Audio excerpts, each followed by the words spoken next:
Hello and welcome to the Legendary Ladies podcast. I'm Morgan and I'm here with Kat and Amy, and we are going to be talking Hello. about the new Taylor Swift album that dropped last week, actually, while we were recording. If you are a Patreon supporter, you got a sneak peek of our real time reactions as we listened to the album literally like minutes after it came out because we were recording at midnight still. Not midnights, to just be midnight. to be Midnight. fair, it was 9 p.m. for me. So I was in the I was Amy, not it was in midnight early. mode. Yeah, for me it was For early. me- The East Coaster's a lot more difficult. I like staying late, but and I've now gone to the point where 1:30 is my bedtime. Yeah, so- it starts to hurt me after about 1 o'clock. Kat, 1:30 for you is saying something. I know. Like, that's It used how to I be know 3 or you are 4. officially getting closer to 30. I know. Welcome. I don't like it. I do not Once like you reach it. 30, 10 p.m., man, that's bedtime. I don't I think mean, I'll ever I get haven't- there, I but haven't yet experienced that, and I'm into my 30s, but I certainly can't roll till 2 a.m. like I used Yeah. to anymore. It That hurts the next day. might be a product of my 6 a.m. work. Yes, start. that's going to make a big difference in what time you have to get up. If you roll out of bed at like 8:30 like I do, you can kind of roll a little bit later. I'm here at Is your- 9:30, 10, so that's my roll. That's my ideal wake up Yeah. time, Hold on. but it's not I what am- I can do. I am taking my lunch break at 10:45 every morning. I'll That's eat like lunch early at lunch. 10:45. That's my breakfast. You get- You get used to it. But I'm also off by 2:30 p.m. every day. That is nice. It makes rehearsals for theater a little challenging, though, because then you have this awkward gap before, say, a 6 or 7 o'clock rehearsal start, and you've got the age-old question: to nap or not? I was about to say, nap? that's your midday nap time, baby. You think it is, but unless I take an under half an hour nap, if I take slightly more than a half hour nap, like if I had rehearsal the night before, got like no sleep, and then went straight to work, if I try to take like a 1 hour nap, you know, when Yeah. you wake up feeling exhausted and you're like, yes. I think I'm sleep drunk. I did that the other day, and it took the entire 45-minute commute to rehearsal for me to become Oh, a no. like functioning human again. And I was like, thank goodness it happened in time. I like a find good that 5-hour nap. I was gonna say, I find that the ideal nap time is like not more than 90 minutes. But I can do like a nice 90, feel like good, refreshed. If I do like 2 hours more than that, I wake up and I'm like, I might as well just stay asleep. Yes. My body hurts now and I'm Yeah. tired. You're like, it's bedtime.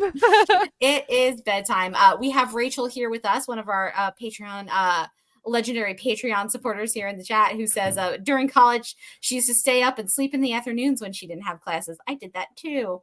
College was a time. I miss those afternoon naps. Don't I would you? sleep for 2 hours, come home and just finish my sleeping. So we listened to a little bit of the album when it came out Yes. last week on Thursday. Did any of you continue listening to the album after we hopped off? I went to Nope. bed. Nice. Yeah, I listened to same. about another maybe 15 minutes, and then I was like, I am much too tired for this.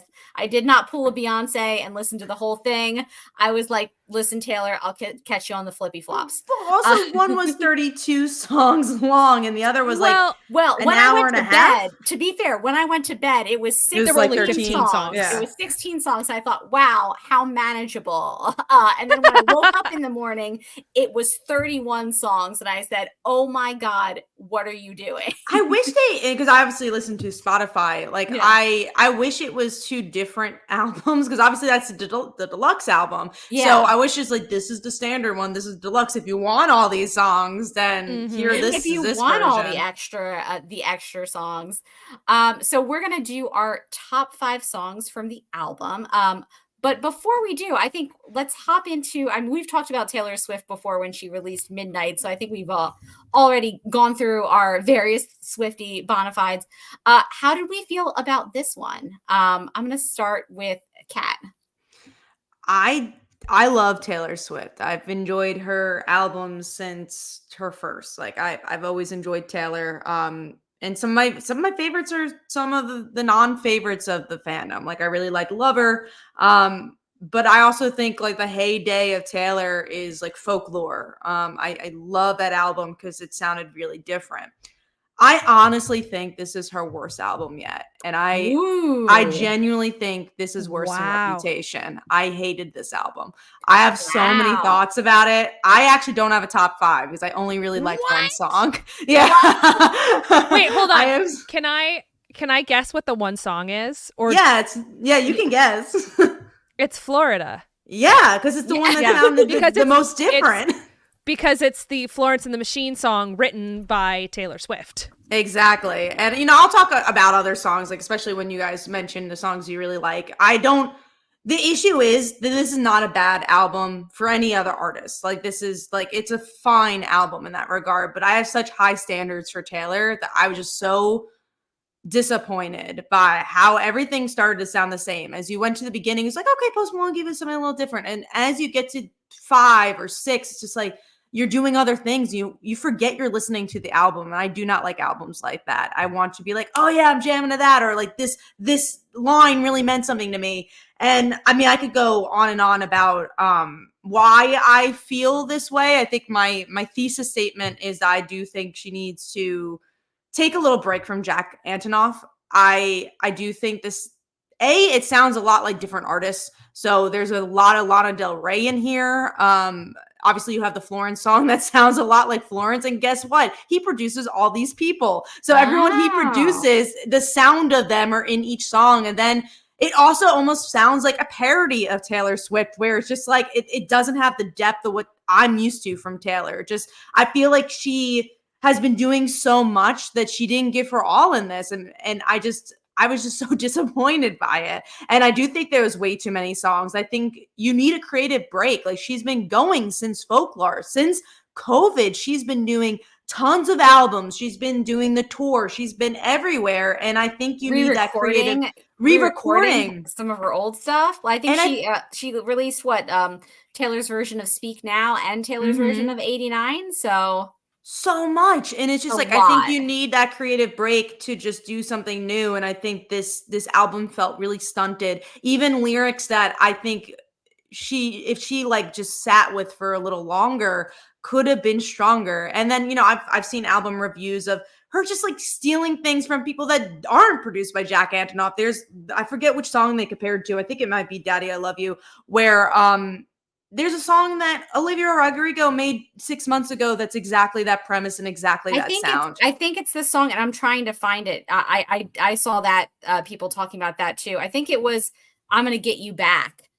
Is the song that is similar to Olivia Rodrigo's song. And there's so many songs like that on this album, and even Florida, a song that I really, really enjoyed, is a Florence and the Machine song, which is why I like it. I really like Florence. And me too. Yeah, I felt very, very disappointed. And as the album went on, I just felt very bored. And I want, and it's interesting because again, we're living in this, no pun intended, renaissance of music, where you have Beyonce have dance music in act 1 of her renaissance, and then act 2 is here's all this country music. And Taylor is an artist who does have so many layers. She started as a country artist, she then went to pop, and then went to folk. And I'm just like, Taylor, you have so many dimensions and you didn't show it here. So I just was so utterly disappointed with this album. Yeah, I feel like it feels like hopefully the end of this particular era for her musically, and I hope that she does, even though I enjoyed this one, I hope that she does move on and do something much different for the next album, because I do feel like, I think the critique of the sameness in the musical styling of this album is like super fair. My first even the lyrics, listen through, I was like, I can't tell a lot of these songs apart. Like, I can't tell, I can tell when one song ends and one song begins, but like barely. And it's like not in a fun Beyonce, the transitions are so smooth way. Like all of it sounds a little the same. And then as I listen to it like a second and a third time, like I listened to it a bunch this week, I ended up being like, oh, okay. I thought I didn't like this song very much, but now I'm listening to it like a second time. Actually, I do like this song. And I found, weirdly enough, that I ended up getting a lot of the songs stuck in my head over the weekend, even though I had only listened to the album like twice. So I don't know what that means. Some of them are catchy, but I do agree that there is like a certain sameness to the musical production, at least of the album. But even it's catchy towards, I've heard this in another Taylor song, and I really struggle. I really wanted to make a top 5. I struggle. I listened to this album 6 to 7 times. I could not figure out what song was better than Florida. There's some, like, again, I actually like the Post Malone song, probably the second, because I'm just like, I like Post Malone. It's something different because there's a different voice in it. It's funny because I think initially the Post Malone song, our reaction to that was like, oh, it's boring. Oh, okay. This is a little boring, but that has been, oddly enough, one of the ones that has been stuck in my head the most. So I guess she's doing something right because it's catchy, and I find myself like humming it around the house. But that's definitely one where on first listen I was like, oh, I expected more from the Taylor and the Post song, and then as I listened to it more, I'm like, oh, throw on Fortnite. I don't know. I think it becomes a bit of it where you start to compare her songs just to her songs on this album. This is a really tough album to compare to other Taylor albums. You have to compare these songs to itself. So to the Fortnite thought, we were initially listening to it going, okay, this is not we were kind of expecting more. And then you listen to the whole album and you're like, I think I was expecting more altogether. And so now the lack of the more means that I'm a little bit more open to listening to more of it. I would actually agree. And accepting more of the songs. I think I came in with certain expectations, and on my first listen through, I was like, oh, this is what it is. And so in my second listen through, I could kind of focus more on the actual individual songs instead of like what I thought the album was going to be. Because as I listened to it, I was like, oh, okay, so we're staying in this tempo then. Just the whole time. And I think that's both the critique and the story of the album, because the idea of the sameness is the first thing that I thought of. Right in the middle of the album, I'm going, this is the same stuff. Literally, the composition of the song is verse, chorus, bridge, chorus, post-chorus, for about 9 songs in a row. And then I could only start picking out favorite ones when I go, oh, I liked that bridge better, or I liked that set of lyrics better, or I liked this story better, or, oh, I understand that So Long London is a direct response to her past relationship and to another song she's written. And this album strikes me a little bit like it was made more for the hardcore Swifties who understand the Easter eggs and know the history and are willing to look more into the history. Not to say I don't like it. I think when I put together my top 5, I had a hard time choosing my top 5, but a lot of that was because I like certain bits of one song that I wasn't willing to take it off my list. So for instance, I'm going to skip ahead. I put Smallest Man That Ever Lived on my top 5 because the bridge is so good. I like the story. I like the overall scope of it, but the bridge is just so spectacular. So that made my list for that reason. One made my list exclusively because there is a fan theory that it's coded for my favorite book series. So that means that is a Taylor Swift thing that is spot on. One's on my list because it made me cry because I was thinking of something else at the time. Like, it's one of those things where it becomes a little, to your point, Kat, became a little backgroundy. When I usually listen to albums like this in my car, because that is how I focus, how I think. I'm driving to rehearsal, I'm driving home from rehearsal, driving to work, coming home from work. It's the same drive every day. You kind of just zone out. So I focus best when I listen in my car. I was skipping tracks. And I was only going back to listen to it when I go and see my friend who I love listening to her thoughts on. She goes, oh, did you listen to Black Dog? Like, oh, Black Dog's on my top 5. And I was like, really? I think I skipped that one. Let me go listen to it again. And I was like, oh, okay. I think I like that better. But the tone especially of this album, I think the deluxe ones, it's just like those start to get very... I think the tone of the album was meant to be, these are songs you read again, these are songs you talk about, because it is the tortured poets department. If you think about poetry in general, how many times do you read a poem the first time and you're like, huh, what? And you go back and read it again. But my question is there enough depth? Because a lot of the Easter eggs are obvious. Even if you're not a hardcore fan, so many of these songs are about Matt Healy or her past relationship with Joe. Not as much with Travis Kelce, because I guess she was making this album before the relationship. But I mean, a lot of it has to do with Matt Healy. The whole what's the Daddy I Love think Him. it's Daddy Yeah. I Love Him. Yeah. Is obviously the biggest one. I found it interesting. I could fix him.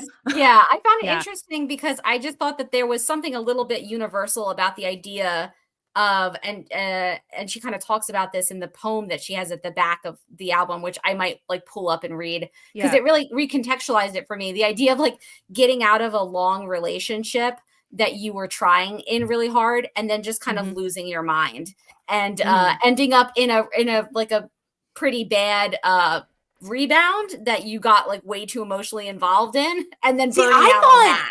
I think if you listen to I Could Fix Him, I almost got and maybe this is the poetry of Taylor Swift. I got a different feeling where she kind of, I want to say, blames her fans for not being able to give up Matt Healy a try. Where he's like, I know he's a bad guy, but come on. That's Daddy I Love Him. And I did like that she is like, I think that this is in some ways her meanest album. I think she's even more than Reputation. I don't know. I don't know Reputation super well. Okay. As an album, Black Space, Reputation. Yeah, Blank Space. But I probably Space. So I probably don't like. Probably not. Maybe not more than Reputation. But she just feels like angry and out of control on this one. Even though the music, again, music styling, it's all kind of here. But then you listen to the lyrics and you're like, oh my God, is Taylor okay? And I think that's part of the challenge, but also the joy of the album is that you do listen to it multiple times. I agree. Almost frustratingly, my initial thought was, wow, where are, quote, the bangers? Where are the songs that stand out? A lot of these sound the same.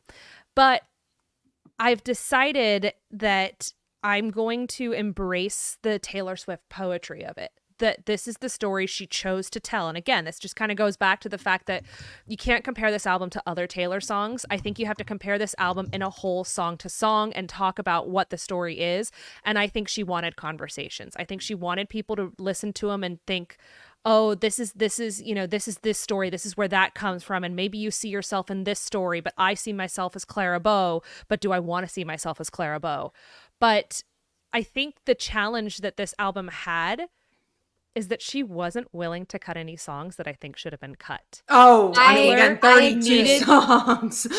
She needed to kill her darlings. She needed to pick a couple songs to get rid of. Release them later. Release a side B later. Let us enjoy that like later. Carly. But yes, exactly. Because Carly's second album, like her part B is not great, but it's still intriguing. You're like, okay, see, what's interesting? More people like Carly's part B, the B-sides than her A-sides. Wow. How funny. Yeah, Emotion in particular, people love the B-side for Emotions. So, and something I want to mention with Rachel says Blank Space is in 1989. Reputation has Look What You Made Me Do.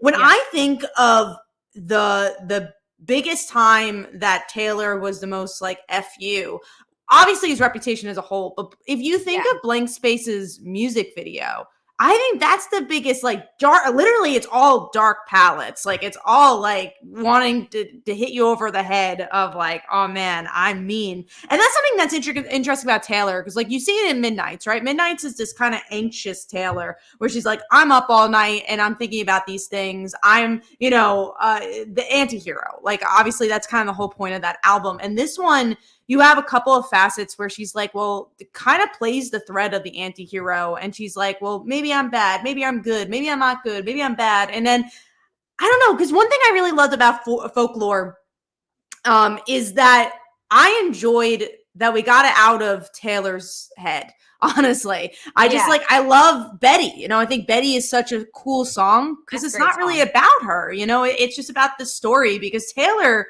is a good storyteller. But how many times can you listen to the same story over and over again? And I think that's what gets tiresome in this album, where I've heard this from Taylor before. It's not new information. Even if they're new relationships, it's the same Taylor. Mhm. She thinks she's the anti-hero. Sometimes she thinks she's the baddest bitch in the world. And sometimes she thinks she's, you know, the saddest person in the world. And maybe all those things are true. And, you know, obviously she goes through a lot of things in the public eye that would make those things true. I never would take that story away from her.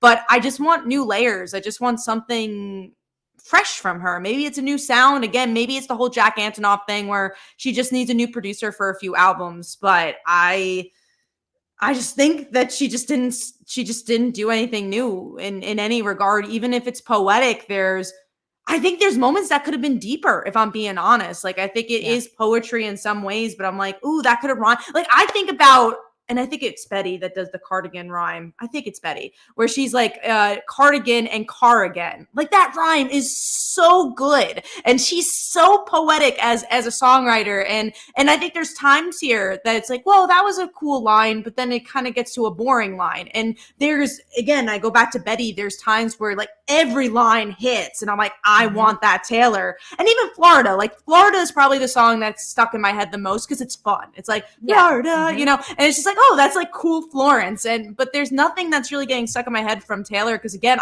when I think of Daddy, I Love Him, and this is just me, like I'm sure they all sound different, but when I think of Daddy, I Love Him, I literally can't hear the song in my brain, even though I've listened to the album 31 times. If I hear maybe a sentence from it, I'll be like, oh yeah, that's how it goes. But I cannot remember how that song goes. Yeah, I think when we're talking about the poetry of it, do you think it would make sense to like read the little like thing that she's got in the back? Yeah, go ahead and read that. I have a thought. I had to Google it. So, yeah, she says, okay, so the poem goes, in summation, at this hearing, I stand before my fellow members of the Tortured Poets Department with a summary of my findings, a debrief, a detailed rewinding, for the purpose of warning, for the sake of reminding. As you might all unfortunately recall, I had been stuck with a case of a restricted humanity, which explains my plea here today of temporary insanity. You see the pendulum swings, oh, the chaos it brings, leads the caged beasts to do the most curious things. Lovers spend years denying what's ill-fated, resentment rotting away, galaxies we created.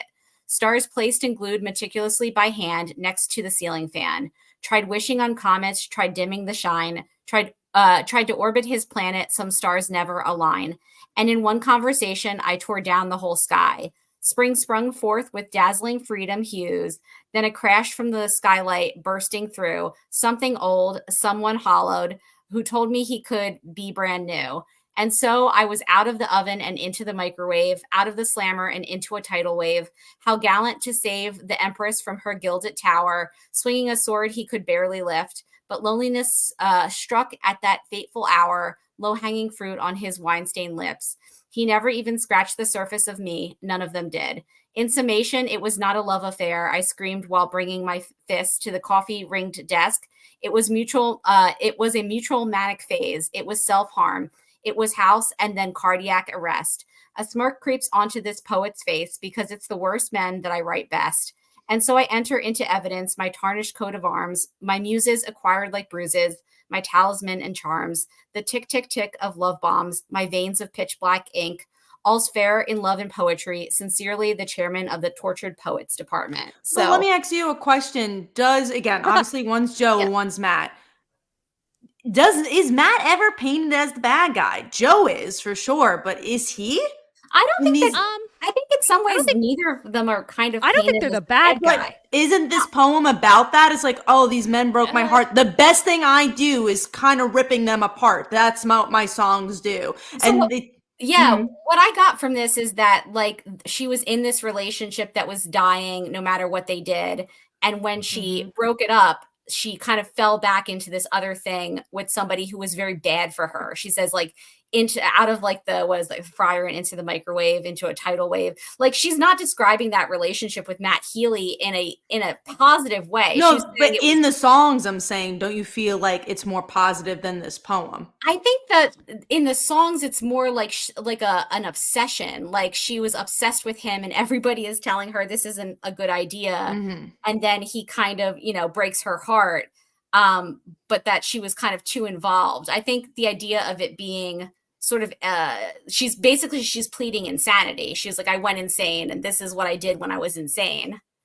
In But this poem, she pleads insanity, but I don't know if there's a song where she pleads insanity. But some of the songs about changing him, sort of, to me at least, talks to the fact that she knew he maybe needed to be changed. Like Sure. the idea that, like, even though he said he was going to clean up his act a million times, and like, this time I believed him, and it didn't work out this time as well. I think there's like a song on the later part of the album where it's like she's kind of calling back to that Peter and Wendy line from Cardigan, where she's talking about how he said, like, he was going to grow up and then find her, and then he didn't really. It's been however many years, and they got back together, but he hadn't grown up.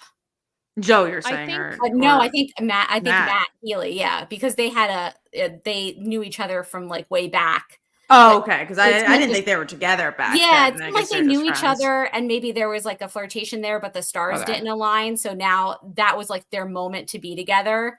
And he just, like, he had told her ages ago, like, yeah, I'm gonna grow up and I'll find you, she says in the song, and then obviously that didn't work. Like, he wasn't grown up, and I think she's meaner about, in some ways, meaner about the Matt relationship than or more hung up on it, at least, than the Joe relationship, because I guess in some ways she's been singing about that relationship slowly falling apart over years, and then this other relationship that sort of burned bright and then faded fast, I think maybe was more traumatic at that point, because she also when she wrote the album. Exactly. It's just like, this again sounds like before Travis Kelce, so it's just like it's just when she wrote the album.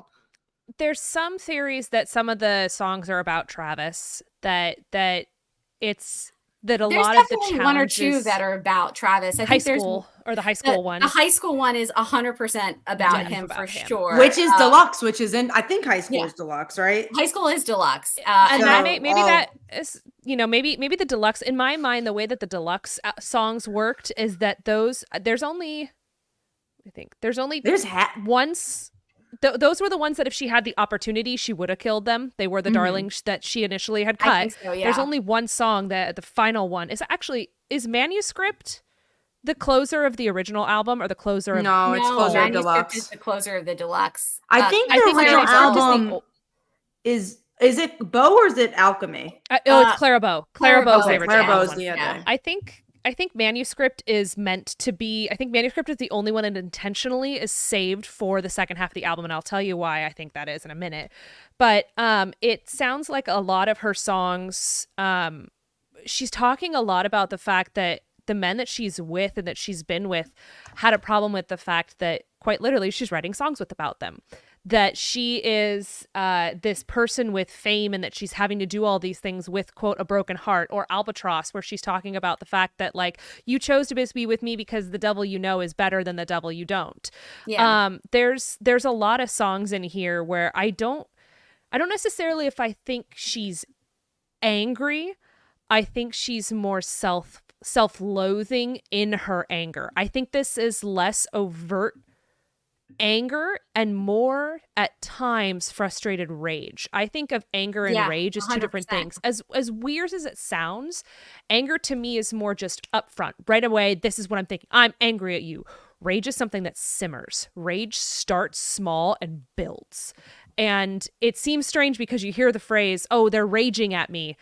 But when someone's truly raging at you versus angry at you, everything that they're raging about has been a deep, ingrained, bone-dense thought that they have thought about. Mm-hmm. I think that a lot of these songs are those deep thoughts that she has been thinking for a very long time that she is finally willing to put on paper. But the lack of musical diversity and the lack of formulaic diversity makes them come off so very similar. I think that the songs that stand out to me are the ones that musically are different, like Florida, like Manuscript, that starts out with that single piano that goes into a dissonant second. Like, those are the things that stand out. Or Smallest Man with that really good bridge. And there's not enough of that. Or even honestly, the Post Malone song. I think Fortnite, again, at first I thought it was really boring, and I still think it sounds exactly like a Lana Del Rey song. But there's a part of me that likes that because it's like, oh, at least it's kind of different for Taylor. Like it's not different for Lana Del Rey. I've heard that a billion times, but I was like, I haven't really heard Taylor do this. So I agree. All the songs you're mentioning are the ones that people are talking. Even the Tortured Poets department. I was like, okay, I'm cool with this. But then you kind of get more into on the album. You get a lot of filler songs. My Boy Only Breaks His Favorite Toys, Down Bad, So Long London. Those three, I like literally I zone out. And then But Daddy I Love Him. I'm like, oh, that's good. Then you zone out again with Fresh Out the Slammer. Florida Comes. Like there's so many like zone out songs. Yeah, you know. Oh, sorry, go ahead, Morgan. No, I think, you know, as we're talking about it, there are, when you said like we talked about like sort of the musical sameness, but I would agree that there are some like very similar themes in a lot of the songs that I felt like would have been helped by being the song with that theme on the album and not one of 3 songs with that theme on the album. I'm thinking there's a couple of, you know, a couple of songs about her, you know, kind of feeling like there's the albatross, there's the prophecy, there's Cassandra, this idea of like her being this force that pulls things down, or like her seeing the future and no one wanting to listen to her. There's a couple of songs on the album about the scrutiny she's under and like the entertainment industry and how they're always looking to like pit people against each other and then find the next big thing. Like, I think having one song on the album that covers that topic would be stronger and more memorable than having like 3 songs that are on the sort of on the same theme. Yeah, make it tighter. I'm going to argue that she doesn't have to. She is a musical version of Shakespeare, because I will tell you, Shakespeare wrote over 100 sonnets. Most of them ain't that good. Some be real good. I think a lot you could be like, let's get rid of that. One of the things that's interesting is she's so big that no one is going to tell her no anymore. Correct. And in some ways, I kind of respect that on this album. Is like I feel like this is exactly what she wanted to say. I feel like this is exactly the album she wanted to put out. And that's kind of refreshing to, even if like, you know, it's not my favorite Taylor Swift album, or, you know, people are like, I don't know about this one. Does she care? Like she's Taylor Swift. Like I like that she's at the level where she can just do whatever she wants and put it out and be like, this is the art that I wanted to produce right now. But I think that's the question of what is art in that regard, right? And I'm not saying one's good or bad. I'm just presenting an argument of there's times where you make art and your first draft's going to always be your best draft because that's your most authentic draft. And I'm not saying this is Taylor Swift's first draft, but again, she's not killing her darlings. Let's call it a first draft. And then there's others where you meticulously go over, you're like, this is it, we should do this or this not. And we're going to talk about this next week. Maggie Rogers, we're going to do like a versus thing, but something I thought was very interesting about the 2 albums that she did, which is Surrender and what is it, her newest? Don't know, whatever, her newest one. The Surrender one was like a thesis. It was a thesis for her Harvard degree. Obviously she did don't forget me. There you go. And you know, it was a thesis for her Harvard degree. Like she thought about it a lot. And then the newest album she wrote in 12 days. And that was it. And she's like, this is it. This is me. And I think we go back to Taylor Swift, is like, what is art? Is it the thing you write in 12 days or is the thing that you meticulously pick at? And I think this is the thing, pretend this is what she wrote in 12 days. Yeah. And I'm not saying what's right or wrong. For me, I want things to kind of be in the middle where it's like, give me your most rawest emotions. Don't pick it at too much where the art's gone, but also there's a reason why you have a second draft. And I think that's where this album's a little torn, where it's just like, what is art at that point, right? Like it is that question of, like you said, I'm glad that she was able to be the artist she can because she is able to do what she wanted. But if no one says no to you, how can you put the best version of something out, right? Because like sometimes you do have to pick at it and criticize yourself, or else you'll never be better. So it's like, is she the biggest person in the world that no one will say no, and she can't create the best thing she can because no one will say no? So I have a theory, and it has to do almost entirely with the song Manuscript. I think based on the conversations we're having, that if the idea is that she's got these stories that she wanted to listen to, or these stories that she wanted to tell over and over again, I think that this is the last we're going to get of this kind of stuff. I agree. I think she But has she said that before finished with the story. folklore. But she's said that a billion times, and then she just goes back to doing it. Because again, But I folklore wonder- and Evermore, I think that's the second album. Yeah. Is that she's not telling stories of her own world. And she's like, this is it, because I'm happy now. And then she realized, oh, I'm not actually happy. I do want to write these songs again. And then she just goes on and does it again. Like, I mean, like, she's already promised this before. I think this one, whether it's more serious or not, it almost does kind of feel like a bit of a quote photo dump.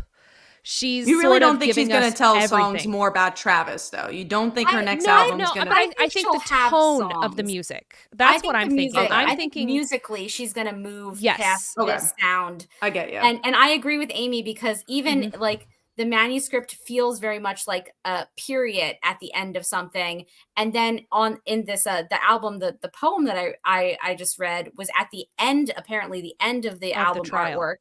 And it starts with in summation. So to me, that sort of says, and again, we're just reading a lot in, but it does feel like she's sort of closing a chapter on this sort of style. And what does she do next then? What does she? What do you? I mean, I don't know. I think some of Taylor's best songs are the stories she writes not about herself. Sure. We've liked that on things like Midnights before. We've liked where she's told a story of someone else, a character she's made up. Florida is not about her. Florida is a story that she and Florence wrote specifically to represent a different character, a different persona, someone outside of herself. I think this was meant to be the most autobiographical story that she was going to tell. And I think that based on manuscript, she literally finishes the song with the idea that, all right, I wrote it and now you have it, so it's not mine anymore. And at this point, you can make of it what you want. This is the memoir. It has come out. Now I'm going to move on. Because you think about how many people write memoirs early in their career, and they're like, this is the story I've told, so I can stop talking about it. I can stop referencing my childhood. I can say, go listen to this. I can stop talking about my 20s or my early career. This is the story I have. Now I can move beyond it. See, I agree, but you could also look at it in different ways. Like, I'm tired of talking about this chapter of my life. I don't want to talk about Joe anymore. I don't want to talk about Matt. So this is the closing of a chapter this for is that. A choice. Because it's what I love what you said is like, it's not my story. And I think she has realized that by being in the public eye, her story might not be her own anymore. And that sucks. So she's like, you know what? I've told you all I can about my life in this section, and I'm done of telling that section. But honestly, I think Taylor Swift as I hate to say a character people are obsessed with. And I don't think she will be able to write for her whole career, not ever write stories about herself. Because I just think people are too entertained. I don't think she's intending to. Part of me thinks that this might be a change in the musicality. I think if you think about the sameness of this, whether or not she switches back to country, whether or not she steps more into pop, whether or not she's like, you know what, from now on, no more double albums. I'm just going to do all my favorites. Or straight up, she's going to, I mean, for all we know, she's going to take a long ass break. Like, I don't see her I don't think as so. I don't think so. I don't think Taylor could take a break if she wanted to. I don't think she ever really has. Capable of it, honestly. I feel like it's I feel like the way that she processes things is through songwriting. And I think that's why a lot of her songs are really personal, because she just likes she pulls from her own life. And I think that is one of the really cool things about the fact that she does write, you know, with co-writers, like all of her own music. But I do think, I agree. I think she should get some more collaborators in there. Oh, Octavia. I think what's interesting about music, though, in general, is when you listen to a song by a particular artist, you always think it's about the artist, right? Like, I'll always listen to it, be like, for some reason, music is like that, or at least with modern music. At least for me, yeah. Like if I'm listening to AJR, I'm listening to Taylor, I'm listening to Beyonce, I'm always thinking, if they're talking in the first person, let's say, I'm always thinking it's about them. I'm like, it's about their life because they're talking in the first person, but I don't think about it as like a storybook, right? Like you're allowed to talk in the first person and it's just be a character. And I'll go back to the Maggie Rogers thing where she heard that album, her most recent album. She's like, that's just stories of other people.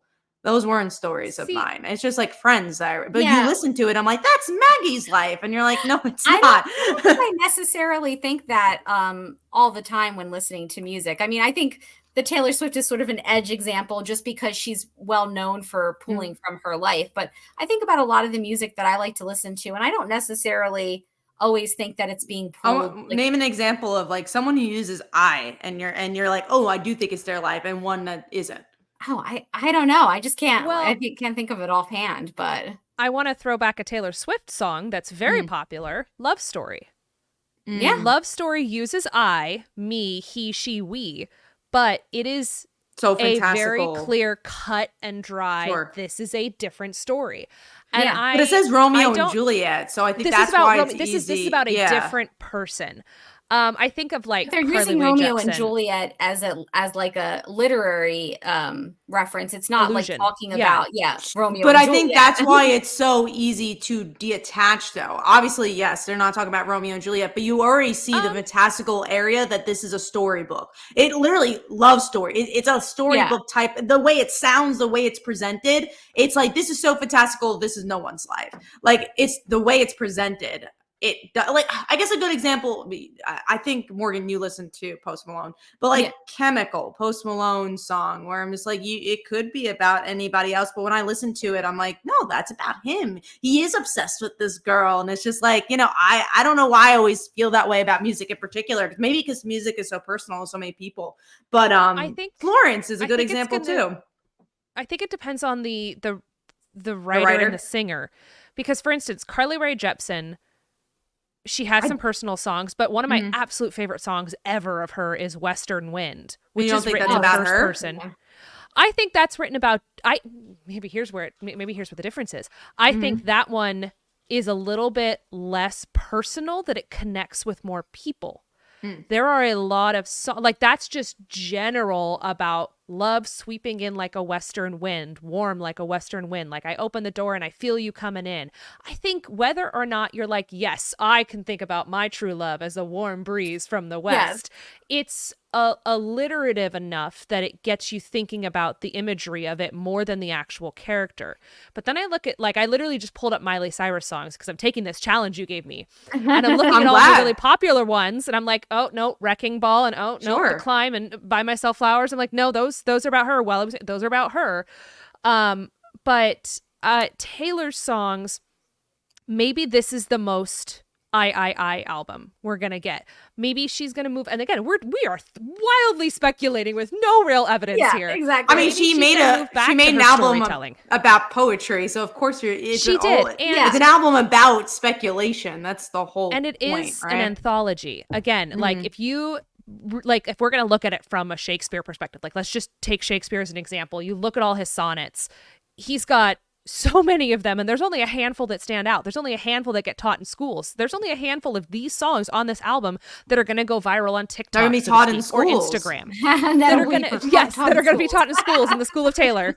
But it's the same with everybody. But I think there is a problem when she's oversaturating her own stories, is that sometimes that sameness just makes it a little bit difficult to segregate. But I think she deserves the right, and I think she's earned the right to put all of these stories out there. It makes for an interesting, realistically, it is an anthology of poetry where not every song's going to be a banger. Emily Dickinson did not have a banger. Everyone. A lot of them were short and simple and basic. Yeah. And hell, if we think about Shakespeare, every single one of Shakespeare's sonnets literally followed the same format. Were they thinking of commercial success, though? I think that's definitely the biggest difference. They didn't know. I mean, Shakespeare, you are more of a Shakespeare expert than I am. But we're in that regard, they were just writing to write, and they're like, cool. this is my writing. I mean, Well, again, Taylor Swift I too, think like she doesn't need to think about commercial that's success what because people are going that to was buy what I it. was gonna say. I think she is at this point in her career just writing to write. I think that Taylor Swift is so big at this point, she doesn't have to worry about commercial success, Yes. which is also the thing that we liked about the Beyonce album is that like Beyonce is so big that she can be like, it's going to be country. What are you going to do about it? And like, I appreciate that when the artists get to this level and instead of just doing, you know, the thing that they are, you know, will get them, you know, popular or like, you know, that's a bop. It's going to be on the radio a lot. They're like, no, I'm going to do the weird thing I want to do. And you're going to have to listen to 30 songs about how I'm sad and a little depressed and probably need a little therapy. Yeah, exactly. Now, here's two where I think maybe I know I have a bit of a different perspective. I don't identify necessarily a lot with the relationship heartbreak down bad. Like I don't necessarily know if all the stories, like I have not gone through a traumatic breakup like she has, much less a public one. There are some songs that I identify with hardcore. So maybe if I look at this album, maybe I sit there and go, some of these songs were written for me, but maybe I wasn't the intended audience. I mean, I think her audience was her fans though, because one thing I find very interesting about Taylor is that she's probably the most unrelatable person in the world, right? Because she's so famous and she's so rich and but you know, when she writes her song, she does try to make relatable content, right? It's like, oh, everyone's, you know, people would have felt this, people would have felt this. And she never really, she does talk about being so big, but it is always like kind of undercurrent. And that's something I do respect about. I mean, obviously this album, you know, does talk about like, this is how the public sees me. But I don't know. I feel like she still makes that relatable somehow. I don't know how, but she does. I think maybe because a lot of what she highlights, especially on this album, is how much it sucks. Which I mean, again, I'm sure being a billionaire would be great. I think I would just accept that devil's bargain. But I mean, I think she has too. But I'm sure she loves being rich. She has talked about how one of the main reasons Joe left her is that they lost their relationship is because he couldn't handle the fame anymore. Can you imagine being so in love with somebody and then all of a sudden you lose that person because they cannot handle the spotlight that is just a natural part of the person that you are. Like there's no turning back. There's no world in which Taylor Swift disappears. It's too late. But So Long neither London, can for Joe. instance. Yeah, neither can him. And So Long London there's a line in there that really got me, and I don't remember exactly what the line is, but it's basically not just goodbye to this person, but goodbye to this place, this physical place that I love, that I now can't go to anymore. That's what I can't walk down the streets of London and not think about where we were. Like we all identify with that. She says the same thing about New York too, and Cornelia Street feels very similar. She's still in New York, so I have to go to London at some point. But no, I mean, there's a part of me the joy of it. Yeah. But then that goes back to the tortured poets department and her depression is that I think she's kind of taken the joy out of a lot of things. Because again, Cornelia Street is the same thing, and she loves New York, and she lives in it. And she's still Cornelia Street. I'm thinking about this, that, and that.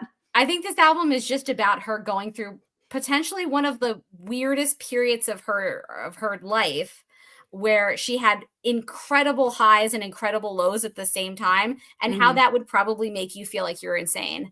And I don't know if you guys watched the music video for Fortnite, but it's all kind of like set in an asylum. There's like Bride of Frankenstein themes. They've got like Dead Poets Society tie-ins and stuff like that. But it's all kind of about her being like institutionalized essentially. And I think the idea of maybe this album is like, here is a period of my life that was the craziest time, where it's like she's doing the Eras tour. She's bigger than she's ever been. She's also sadder than she's ever been.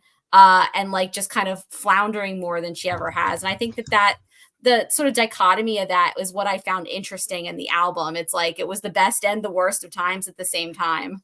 Well, I think it's really interesting because I do want to compare Florence because, like I told you guys, I really like Dance Fever. It's just like an album that I've just very much enjoyed, and it does talk about maybe not similar themes, but it talks about personal stories of her addiction to alcohol and how that has ruined her life or even fame. There's this really, really, really cool song called King, where I think Such a it's good the song. first, yeah, it's the first song of the album where she talks about this she paints a scene where she's talking to her partner and her partner's like, hey, your art is consuming us and you got to, if you want a life with me, like, what are you going to do? And she's like, well, I love my art more than anything else. So I guess I don't care. And the whole album is like, you know what? I love my art so much. Maybe I don't even have to be a person anymore. It's like, I am such a mythical creature at this point that that's who I'm going to be. I am not just Florence. I am Florence in the Machine.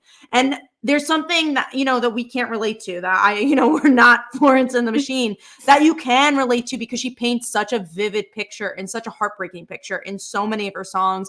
Morning Elvis, I think, is a really great, I love that song too. It's the end cap of that album where she talks about being on the floor after one of her concerts. And she's like, her and her band are going to go to Graceland to visit Elvis's home.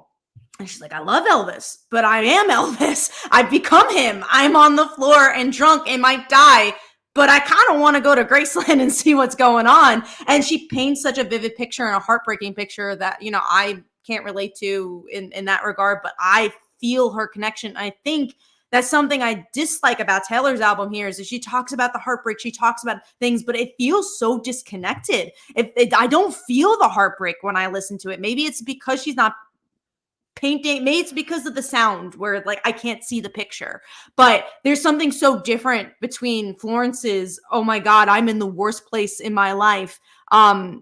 And even she talks about a place too. She talks to the Back in Town is a really great song where she talks about being in New York and being really exciting to make a new album. She's like, I love this place. And she realizes, oh my God, New York is so isolating. I actually hate this place. And there's something so vivid about that song. And in the London song with Taylor is not vivid for me.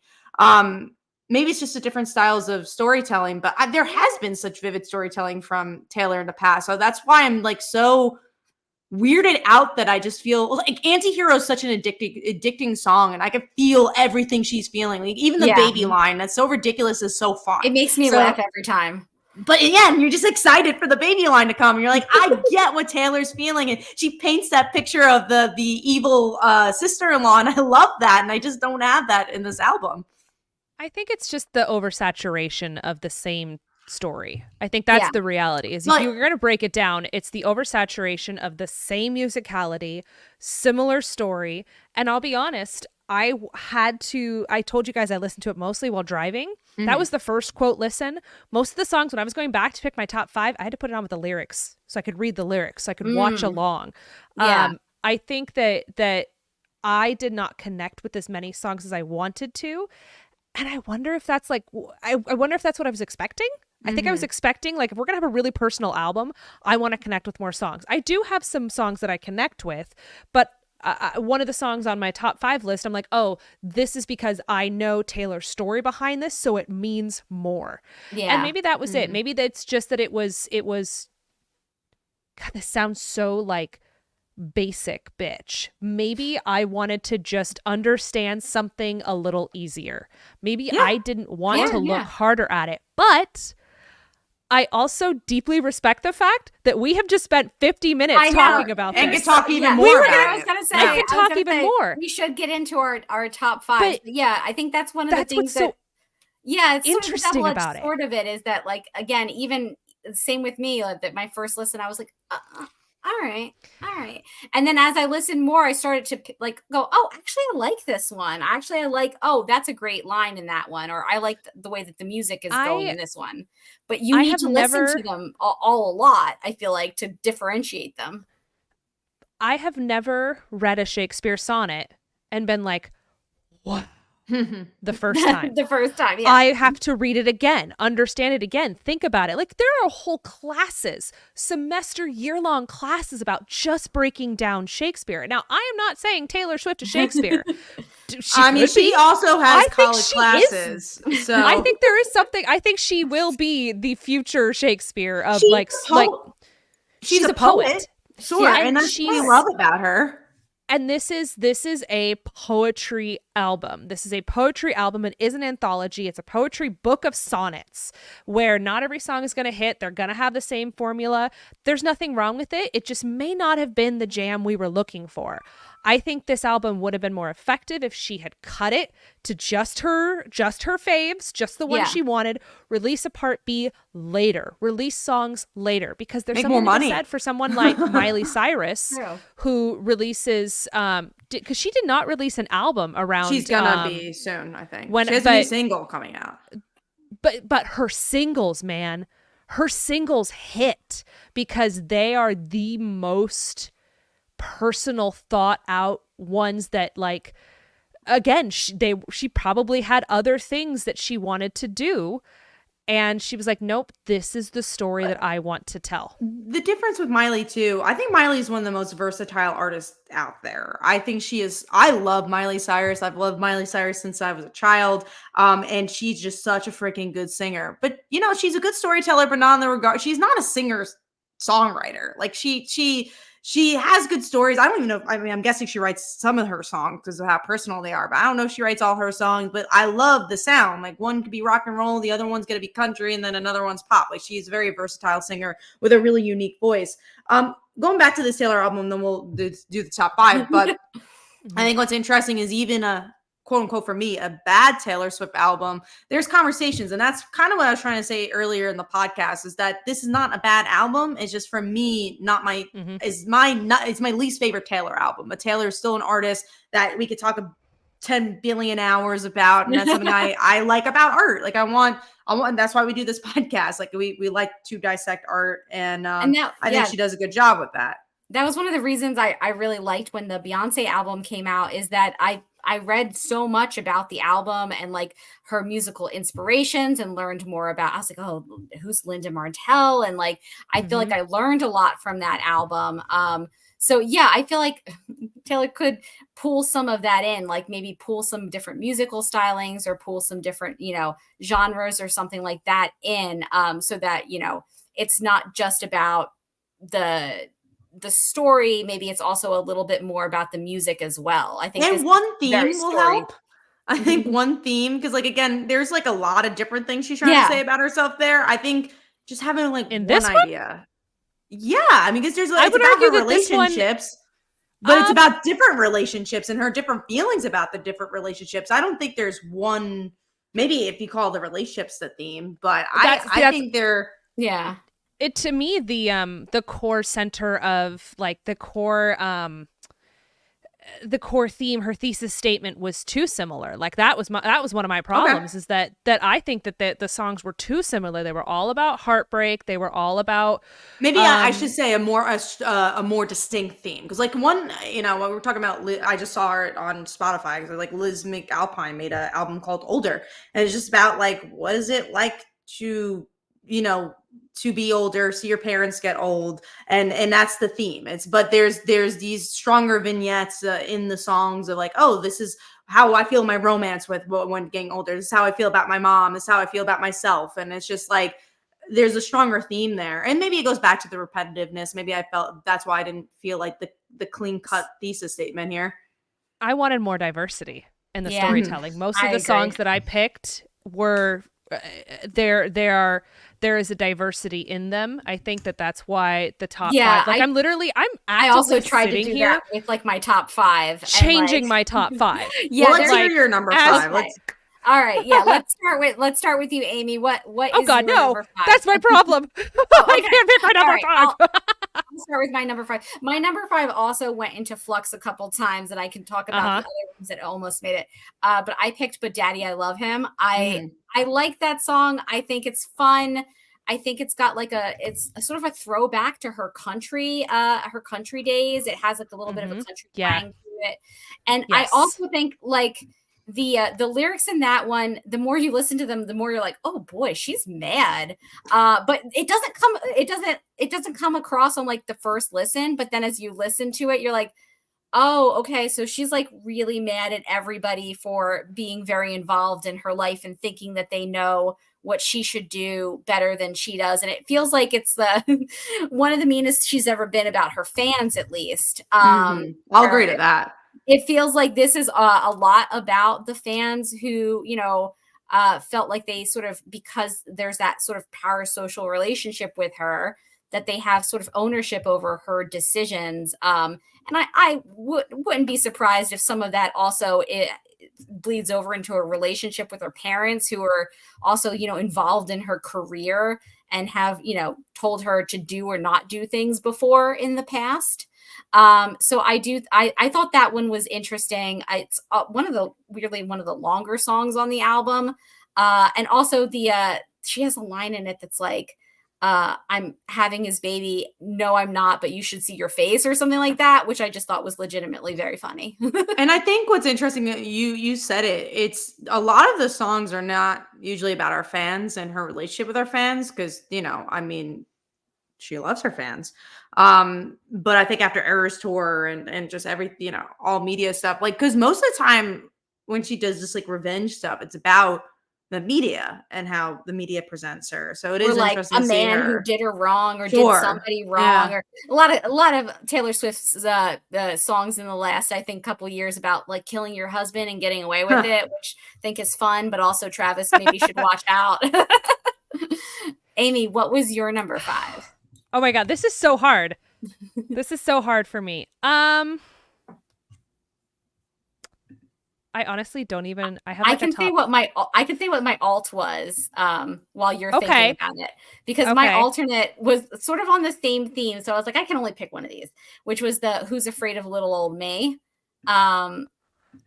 Is that in the deluxe? It's in the actual one. You're right. The OG one. And I like some of the lyricism of like, don't worry, they took out all her teeth. Like the idea that she's sort of trapped in this, that has the line that's been going around on Twitter that like, you wouldn't survive the circus where they raised me, or something like that. Yeah. And everybody's like, girl, the Christmas tree farm. But it's like, she's been famous since she was like 14. That's going to mess you up like pretty badly. And I just think that one's interesting, because it's like, here are the things they all want from me, and I don't want this anymore, and I'm breaking out of my cage and I'm escaping. And I like it. It's kind of angry, and I like seeing the sort of angrier Taylor. There's so much angry Taylor here. There is. What about you, Amy? Okay, so I'm going to start with my honorable mention, because I think that's what's going to help here. My honorable mention is the one that's coded to the book series. Okay, we got to hear what this is about. So Guilty as Sin. She talks about. I'm gonna just pull up the lyrics. Hold, please. Yeah. Oh my God! You think she read this book? Because I don't know if that's what's happening. The author posted the song. Famous author, and she literally said, "Thank you, Taylor. This meant so much to me." Oh, interesting. Okay. So the internet, the book talk is a buzz. I will say Taylor's really good at giving songs to other creatives. I think I think it was Heartstoppers. Like they use a Taylor song, and they're like, we're only able to use a Taylor song because she allowed us to do it, and she liked the scene. She's like, she gave it to us, and she's like, take it. Damn it, now the more I read the lyrics, the more I don't know if I can take this off my top 5 because it's so coded. Okay, so here's the thing. There's a book, you guys have heard me talk about it. It's the Sarah J. Maas series, A Court of Thorns and Roses. In the book, there is it initially starts out as a bit of a love triangle, but it's not a love triangle. There's a main character named Feyre. She's a female. She falls in love with kind of a Beauty and the Beast kind of character. But spoiler alert, he turns out not being a super great character. At first, they're in love with each other, but then she finds out that his overprotectiveness turns into a bit of a cage. And he basically traps her in their home to, quote, protect her. And in the novel, another character who literally is connected to her on such a deep level that they can share thoughts and emotions across this, what they call a bond. Like physically, he can actually talk to her and she can talk back in their minds, and they can share emotions. They can share thoughts. Like they are deeply connected. And this whole, if you know the story, this whole lyricism is written for the story between Feyre and Rhys, as well as her past relationship with Tamlin. Sorry, this is a major spoiler if anyone didn't read the books, but honestly, book talk has ruined it for you by now. Oh no. There are multiple themes in the story that are in there. So for instance, she says, throwing my life to the wolves. Like, I dream of cracking locks and throwing my life to the wolves. Well, the character who literally is a beast, almost like a wolf, is the character who trapped her in, quote, the cage that was just once fine, but am I allowed to cry? That's in there. The character that she's thinking about, or the character at least that it seems like this person is thinking about, she's not actually with them. But one of the romance trope parts of the story where it gets a little spicy is they don't just share thoughts and emotions, but he can share his intimate thoughts and emotions across this bond and link that they have. He can literally send her dirty texts through their mind. Oh my gosh. So, and she sees more than that. And there's a huge theme about you're mine, I'm yours. And literally there is a line in this song about what if he's written mine on my upper thigh only in my mind. And literally that whole thing fits perfectly with their relationship. And it just keeps going, okay? Keeps talking about the fact that even if they're not in the same room, she's literally just feeling his emotions, feeling his thoughts, and she can't stop thinking about it. And there's a whole storyline in the actual book about how maybe even though she didn't realize that they were connected, and he didn't realize initially that they were connected, that they were so fated to be together that they were literally sharing thoughts and emotions before they ever met each other. That they were literally writing themselves into each other's lives before they even found each other. And it talks about that in this song that that literally like where is it you don't know you've haunted me so stunningly, I chose you religiously. And then it talks about like what how I long for our tryst without ever touching his skin. Even though she's not there, she's still thinking about the two of them together. So that's the fan theory. I can break it down more. Number one. I know. This should be on. I feel like that should be on. That should be like, you know, that it should be. I don't know. It's just really fun, but I feel like that's not a reason to make it my like in my top personal connection.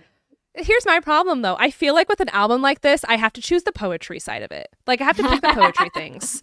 So I think that's what has to happen. I think I have to pick the poetry parts. But you know what? Maybe I'll make that number 5. Okay. So what's your I'm gonna make that number 5. You know what? It's gonna go. That's my number 5. Do I really want to do this? Do I really want to kick this off my list? What is now in the honorable mentions, or are you committed to? No.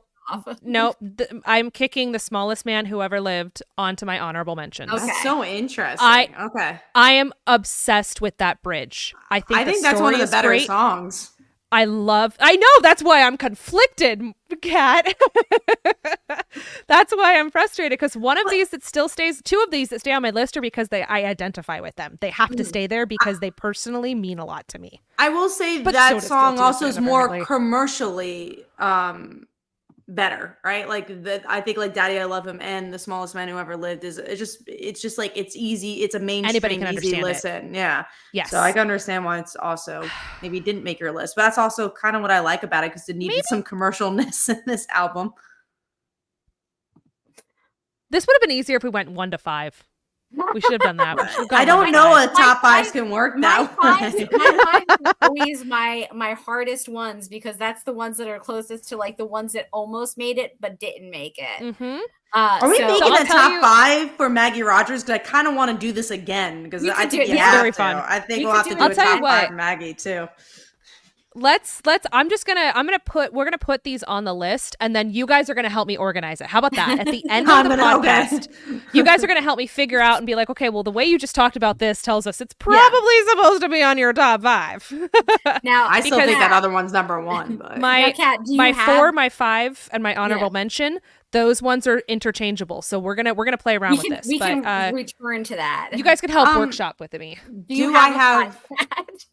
It's hard because I think this is how I feel. The ones that I feel are very similar to me is Smallest Man Who Ever Lived, But Daddy I Love Him, Guilty of Sin, Torture Poets Department. Mhm. Those are all like in the same vein because they also all sound very similar. But I like them. Those are the ones like if I'm listening to the album, those are the ones where I'm like shaking my head in a good way. And then I have a 1 and 2, which I already talked about. So that's like my 3 through 5 are almost the same because I just feel like But that's okay. and maybe Yeah. I will say we were also like debating if we're gonna do a top 5. So if we had like a week's notice, we're definitely doing a top 5. I think I would have had my top 5, but I think I had maybe 2 hours where we were like, wait, we did top 5 now. We did decide to do this like pretty last minute. So that's why those are clustered. I think I would have thought about it maybe a little bit more if I had a little bit more time, but those are like 3 through 5. So but I'm which ones were very they strong again? on the 1 and 2. Okay. My 3 through 5 is again. Oh, just say one of them. Just like pick one randomly so that we have each of us. I like that. The tortured. Let's do randomly. Let's do Guilty as Sin. There you go. That's number 5. Great, so love it. Me too. Okay. My except for now, it's climbing my list. Damn it. Oh okay, no. Keep talking while I figure this out. Yeah, while you figure it out. My number 4 is I Can Do It With a Broken Heart. I like it. It's like. It's more of a peppy song. When you listen to it, you're like, whoa, okay. I like how the lyrics are like upset. She's like upset. She's brokenhearted, but the tone of voice she sings is very like up here. It's like very. I think Rachel said in the chat that it reminded her of something that could have been on like the Barbie soundtrack. Yeah, Rachel says, I Can Do It With a Broken Heart. It sounds like it could have been from the Barbie movie soundtrack. That's and I funny. Agree. I like the line where she says something about like, I smile like it's my birthday every day. Like she's like, I'm so depressed. But here I am. I have to be happy and I have to be on. And I like the dichotomy between the lyrics that are like everything is terrible and I have to like put a smile on it, and then the music that's like, yay, I'm happy. And I think that's a fun play and mix that she did there. And also it's a little bit more upbeat, so it's a little bit different than some of the surrounding songs. It sounds a little different, but I do love I also love the line about she says she cries, but she's so productive. And I just love the image of somebody crying and like kind of working away on something. I feel like,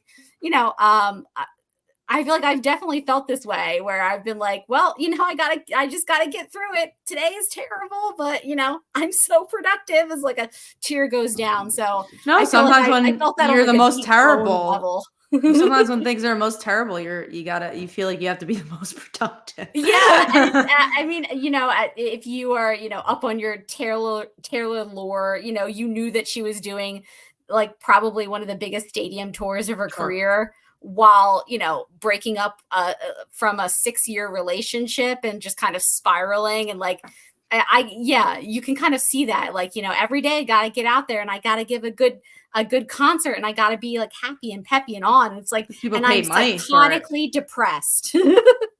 Yeah. Well, yeah, because it's like also this idea of like, I want my fans to be happy. I want everyone to be happy. They paid so much money, but I'm not happy. Like, where's the line? But again, that's an interesting song. I don't think that's spelled out in this album. That could have been really interesting that she hasn't completely spelled out. I'd be like, oh man, like I don't want to disappoint people, but but I don't want to be out there. But okay.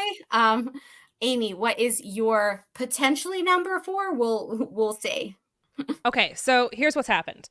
While you've been away in the last 3 minutes, I think I've decided, and I'm going to stick with it. And part of this is that I didn't want to move one of the songs off, because I feel like people are like, you, Amy, should like this song. And the song that I just moved to my honorable mention, is Manuscript.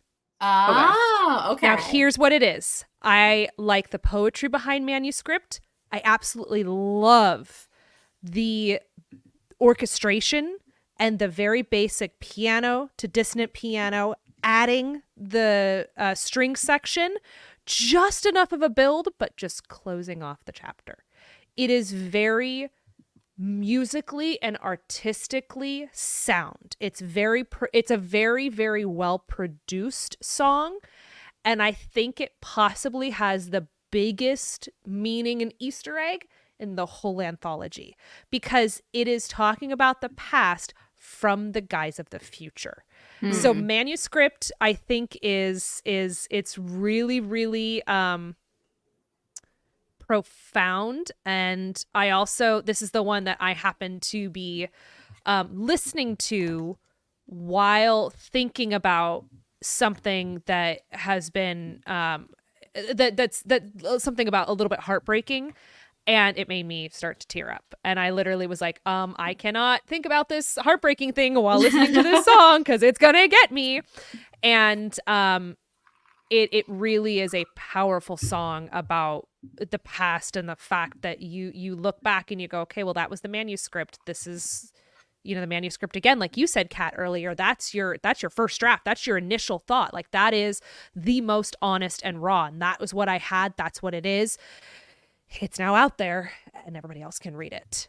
So I feel like I am coded to like this song, and it's really hard for me to move it off my top 5. I'm going to put Smallest Man Who Ever Lived to my number 5. Okay.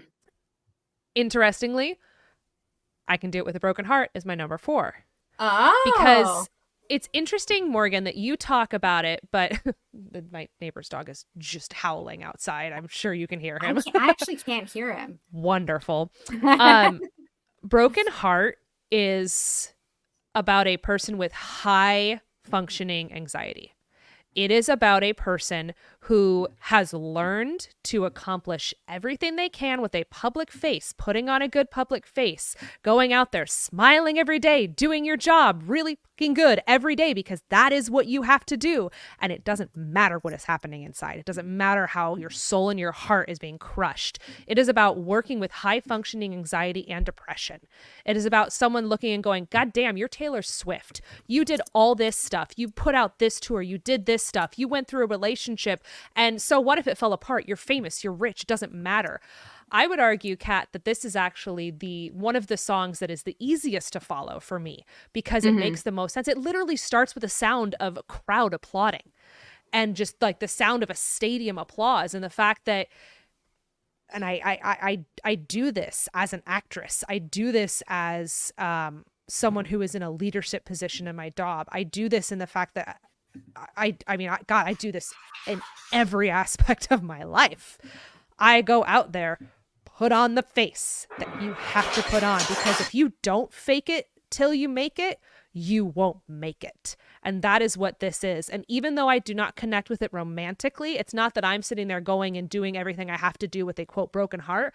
I am still going through what I'm going through while dealing with mental illness, and while dealing with the challenges that I myself am personally going through that nobody sees. And that is the whole point of this song, is that she does it with a broken heart. And what she says is, I can hold my breath. I've been doing it since he left. And even if it's not the romantic side, you can still say, I've been holding my breath the whole time.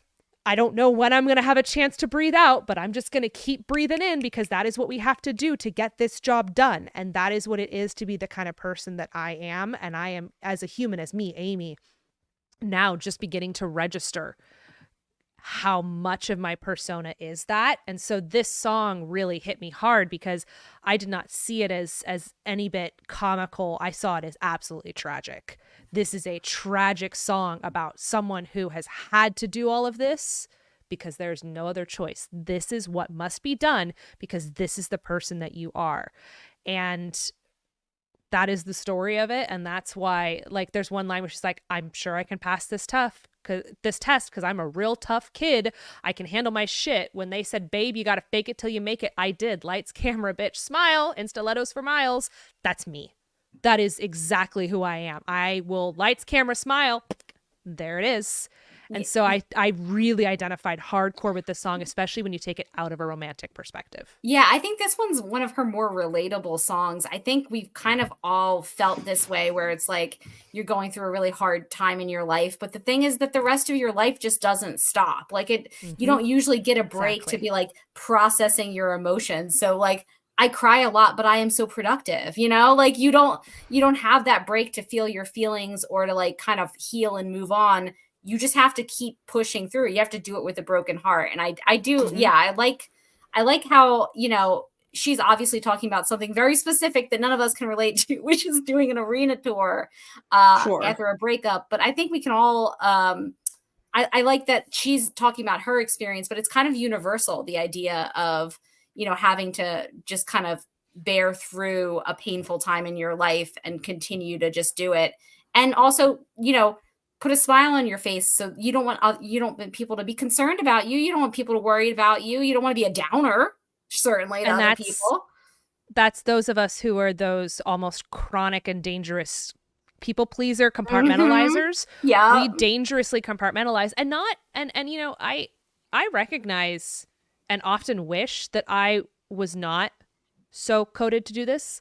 I sometimes wish that I was more able to readily access my emotions or to be in a position or a job or an area where that was more accessible, but it's not. And I think that's the challenge that a lot of millennials are facing right now, is that a lot of us are full on just like burning down on the inside. But because of where we are, the society that we're in, the financial state that most of us are in, and where this, our story is going, we're not given the levity and gravity to deal with these sort of things like we should be doing. And there is a huge growing concern that in the psychiatric community that millennials are facing more of this high functioning anxiety, because we're sitting there going, we thought we did everything right. And we are still not in a position where we can see our success as anything other than just survival. Very few of us can do more than very few of us can live. And even if, like Taylor Swift, she's like, I got the means to survive, but I am still, I can't let down my fans. She's still a millennial. Have commitments and obligations that I have to do. She is, which is so wild. We forget the fact that she's literally about our age. Yeah, but this is maybe Broken Heart is coded for millennials. Maybe this is a song for us. It's been in history classes that we were gonna be here, but now that you're here, we're all just kind of working. We're all just kind of working through a mentee B, We won't have Social Security. That's interesting. What's retirement? We won't be able to retire anyway. Well, I don't need to worry about my retirement fund. I have to work till I'm 90. Neither can the boomers, so that's pretty sad too. No, something it's a kind of a different point, but the same point. I find it really fascinating. A year ago, I think Midnights came out, right? I think it was about a year ago. I think it was like 22. And Amy wasn't into pop music as much because she wasn't. We weren't making her listen to it. Yeah, we weren't making her listen to it. And I find it so fascinating, though, how quickly you've been able to. You're like, I really shake it off because I heard it, in the car and in the moment that I felt like I needed to shake it off. And now you've gotten to a point where you can dissect Taylor to this point where I just find it fascinating. No, but I find it fascinating, like how you've been able, obviously you have a music background, so that helps, but it's just like, I do find it interesting, like how you've been able to like find your little hooks to modern music and your connection to modern music. You remember, like you just talk about the Carly Rae song that we listened for this show, because you're just like, oh wow, like you just finding your own path in pop music, which I find really fascinating, and seeing how you connect to it. It's just finding the different stories in the poetry, and which is modern music, right? It is poetry. It is we're living in a renaissance when it comes to that. What's interesting is I was trying to explain to one of my younger castmates in the show that I'm in right now. I was trying to explain to her why I like things like soundtrack music, and why I like classical music, and why I like orchestral non-lyrical music. And I was like, I like it because I can make up my own stories in my head. So I literally played her a song, and I was like, okay, so in this song, this is what I'm seeing. And I'm like, so there's a dragon, and there's this, and there's that, and there's this character. I'm telling her this whole story. She's not following it. It's in my head. It's the story I have in my head. And so those songs attracted me for so long because it was stories that I can make up. Stepping into this sort of lyrical world that I had not really grown up in is me dissecting the story that someone else has written for me and seeing it in a different way. It's just a different form of storytelling that it was just not something that I had regularly listened to. And now I think part of that is now, and now it's here. And so it's just, it is really fascinating to me, and it's really fun to kind of explore that new world. But I do owe it to you too, for you guys are like, You're gonna listen to the Beatles, Amy. You have no choice. And You are gonna listen to the Beatles. But it's why we love you being I gotta listen to Beyonce. But it's why we love when you're on these episodes, because sometimes, obviously we have to do duos, and it's like, oh damn it, Amy can't be on this one. We always like hearing your perspective on, because me and Morgan also have very similar musical tastes. Besides this one, we're on different fences, but it's usually us just agreeing with each other. That's true. It's just going exactly. Like when we did Fletcher, we're just that's true. Really, oh my god, exactly. Now, Kat, do you have a number 4? Again, this is gonna be just me making just up a random, a number 4, just one of they're the all pile. pretty much there. But let's go with let's do Smallest Man Who Ever Lived. I'm gonna do that one. Cool. Nice. I need to re-listen to that one because you guys were talking about the bridge and I don't remember it. It's good. It grows really, really well. It's one of the ones that really I love a build, so that's why I remember that one being a little bit slower for some reason. It is at the I think it starts starts slow, but then there's like a good middle.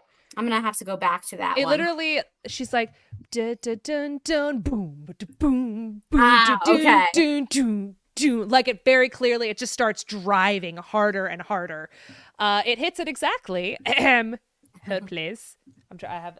Oh no, I guess I don't. I have to like look around my other computer at exactly 1 minute. No, exactly 2 minutes and 27 seconds in. Very good bridge, but it's It's well worth listening to it again. But the bridge is 100% worth making it on your top. I always get it confused with "But Daddy, I Love Him" because they do have a very similar tone. I'm actually like very torn of which one I should have picked, but because I think. We'll go when I do my number 3. But I think they're both very similar. Whoever lived is meaner, drastically. Oh, meaner. yeah. I think that is some real intense. Literally, the title of the musically, song. Yeah, musically, "Daddy, I Love Him" is better. I think it's more fun to listen to. I would argue that the other way. Whoever lived is musically more interesting because of the bridge. I'm gonna have to re-listen to this one. All right, so I think number 3. So my number 3, gotta get Posty in there. It's Fortnite.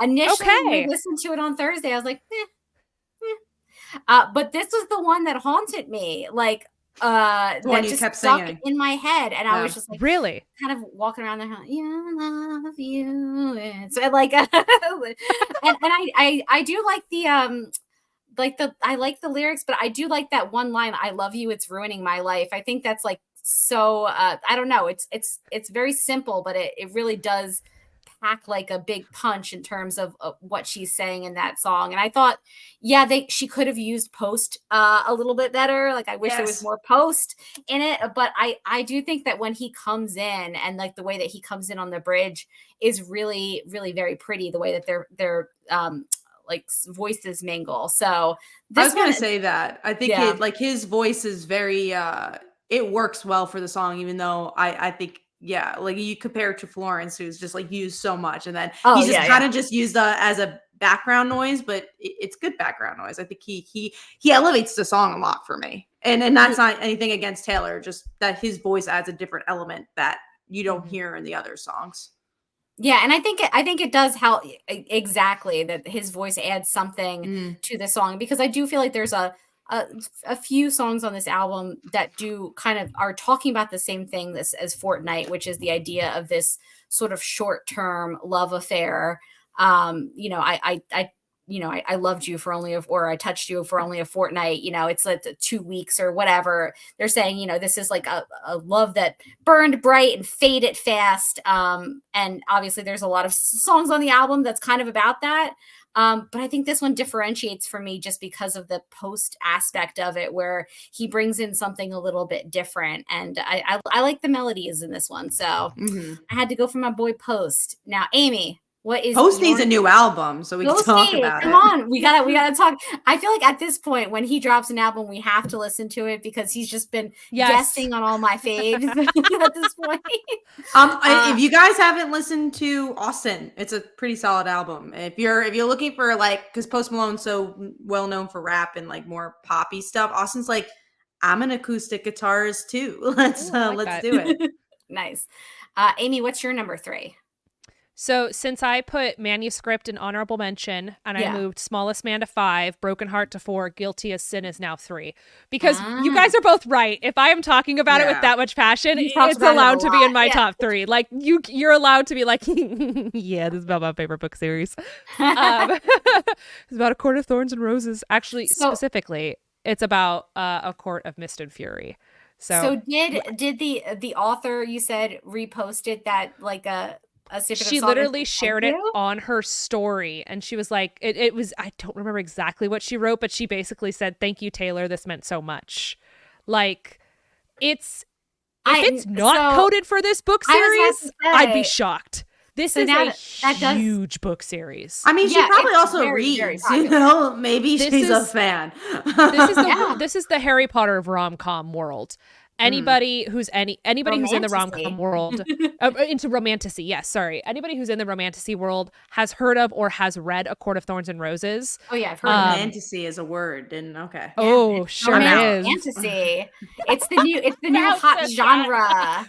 Yeah, but it's so coded for it, and there's so many people, like the whole book talk community is like like if it's not written for the story, the relationship between Reese and Feyre, then it's just one hell of a wild coincidence. But literally it's about feeling like it's about feeling the emotions and the literal physical chemistry of someone being there without him actually being there. But there's so many little words in there. I could write a dissertation on how it think you actually should. connects I with want it. to go to Don't Amy's worry. TED Talk. I'm pretty sure that there are already TikTok girlies who have broken it down. Oh, I'm like it is sure. it's all over book talk right lyric now. Like by it is, lyric, they're like, this is about But- it. except they can't. They can only do it on Instagram because TikTok can't have her music on it, I think, right now. Oh yeah, the universal So music it's just on thing. Instagram. The bookstagram. Book talk. Or The bookstagram Bookstagram, girlies, they working on it. So Kat, what was your top 3? Or your number 3? I'm gonna again. I think But Daddy, I Love Him, and no, I think they're tied between the one I said before, Smallest Man Who Ever Lived. I actually think my number 3 is the Tortured Poets Department. I feel like it's where I'm still like jamming musically. It's still where I'm jamming to the album. Like I told you, it's like, oh, this is still good. And then I don't starts. remember that one at all. That was another one that was an earworm for me. That's Yes. on my honorable mention list. And it almost made it. And then I was like, is it a little too similar to like in my opinion, like it's a little similar to Fortnite, at least in theme. So I was like, let me try to mix up thematically these songs. But it's definitely one that I was like bopping to all weekend, where I was like, it was just stuck in my head. I like the now I'm pulling references it up too, and, like listening Patti to Smith. it. I was like, all right, Yeah. like I enjoyed that aspect, and I like the visuals. There's a lot of interesting like symbols, you know. There's a lot of interesting like visuals. Again, like you were talking about the hotel, Patti Smith. I'm like, there's some good references. The opening with the typewriter. I don't know. It's just I think for me, because I liked Fortnite, and I was like, oh, this is good. And then again, the album starts to lose me after that. So I think that's also a reason. Is just what's really cool about music these days is that we do listen to albums, and music again is about the album and not the single. And I think that you do have to see this. Chapter. Yeah, and you have to see it as a book, and you know, the book kind of loses me in the middle. So that's that's why the momentum is a little harder for me in some of the other songs. If I listened out of order, I might have felt differently. Yeah, I did. I really liked that one. I actually did listen out of order. Because I was driving, I put it on shuffle. I don't know if that's like against the rules. I wonder if but I did put it on shuffle. It would benefit from shuffle. Oh no! See, I think for Beyonce, it would have broke the rules, but for this, because like you said, it's an anthology. It doesn't really. I feel like it probably would be fine. I'm sorry, I did not do it the first time. I did it the second time. But no, because the first time, because I do remember listening in my car on the 15 freeway, and I was like, "This is the same song I just listened to." So, there was a solid 3 or 4 in a row that did that, and then I only listened to Book Talk. It was a day and a half in. Book Talk had already talked about Guilty as Sin. It was already popping up on my Instagram as coded for that book series, and so when it popped up and it in like a little screen in my car, I was like, "This is the one." guys, this is so good. And so I listened to it already having that in my mind. I think it's interesting because we were talking a little bit about our thoughts of the album in our group chat. And I think it's interesting that I feel like as you talk about the album more, at least specifically for you, Amy, you're enjoying the album more as you talk about it. Like I could see it because you're like, oh, I don't know how to feel about the album. But as you talk about it, it seems specific songs, specific bits. But there's a lot of songs that you like. It sounds like, especially from the main album. To be fair, I will say there are 31 songs, so you can like a lot of the songs. Can you count the deluxe and still not? But I literally like all of it. My notes say, I have a note that says I like bits. I like bits. There are bits of song. Like Smallest Man is there exclusively for the bridge. The bridge, yeah. Like I like bits of songs. Okay. I like some songs as a whole. I like some as bits. I like some because they're earworms, and I like some because they identify with me. I am overall, I really enjoyed certain songs of this album. I will skip a number of these songs. If I ever listen to the album again, not ever, I will listen to the album again. I will skip songs. I will go to the songs that I like. But I'm passionate about the reasons I do like them, if that makes sense. No, like the reasons I like them are the reasons I like them. But again, a lot of these are second, third time passes that I decided to like them. There's only my first two songs. My number one, number two songs were the first songs that I liked. The only songs I liked instantly, with the exception of Guilty as Sin. But again, I already knew to listen for the book reference. So you'd gotten the book talk in you. I would not have probably initially been like, woo. I wouldn't necessarily like it if it had no book connection. I liked that one, but it wasn't one that stood out to me. But I think if it was, it won't unless you like the book. My favorite book series, I might be like, oh, okay. Anywho. Okay, does that bring us to 2? I think that brings us to 2. All right, so my 2 is So Long London, which is funny because you called that out as being Kat as being one of the slumps for you. I still feel that way. Almost made my list. It was one of my favorite songs on the album. I actually saw I think I saw on Twitter that Taylor has talked before about the 5th song on the album being like the most emotional song on the album, and this is her 5th song on this album. But this is very obviously about her long-term relationship with Joe and sort of how it fell apart. And I just thought like some of the lyrics to me worked so well, even though they were simple. Like the lyric, and I had to pull up the lyrics, but she says, so how much sad did you think I had? How much did you think I had in me? How much tragedy? I thought that really worked really well for me. It's like such a simple lyric, but I think it worked to kind of show where she was with this relationship, and this sort of relationship falling apart slowly over a period of time. She talks about my spine split from carrying us up the hill, wet through my clothes, weary bones caught the chill. Basically, I stopped trying to make him laugh, stopped trying to drill the safe. Like basically like the slow way that like a relationship ends, not like when she's talking about, the fortnight and all of those, that's sort of like burn bright and faded out and flamed out fast kind of relationships. But this relationship where she was trying to make it work, she says at one point, I was going, you say I abandoned the ship, but I was going down with it. My white knuckle dying grip.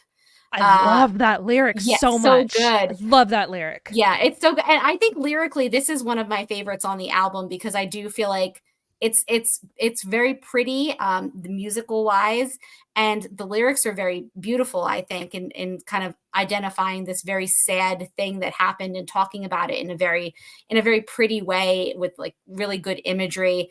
And then I also think that she has like a lot of emotion in her voice in this song. At one point she talks about, I'm trying to find it because it was like she's talking about like, I'm just getting the sun back onto my face or something like that. Oh, I'm just getting color back into my face and I'm mad as hell because I love this place. And I think when that happens in the song, she gets like her voice gets really emotional about that. Like she's like mad and kind of like upset and angry, and you can feel that in her voice and in the way that she's performing the song.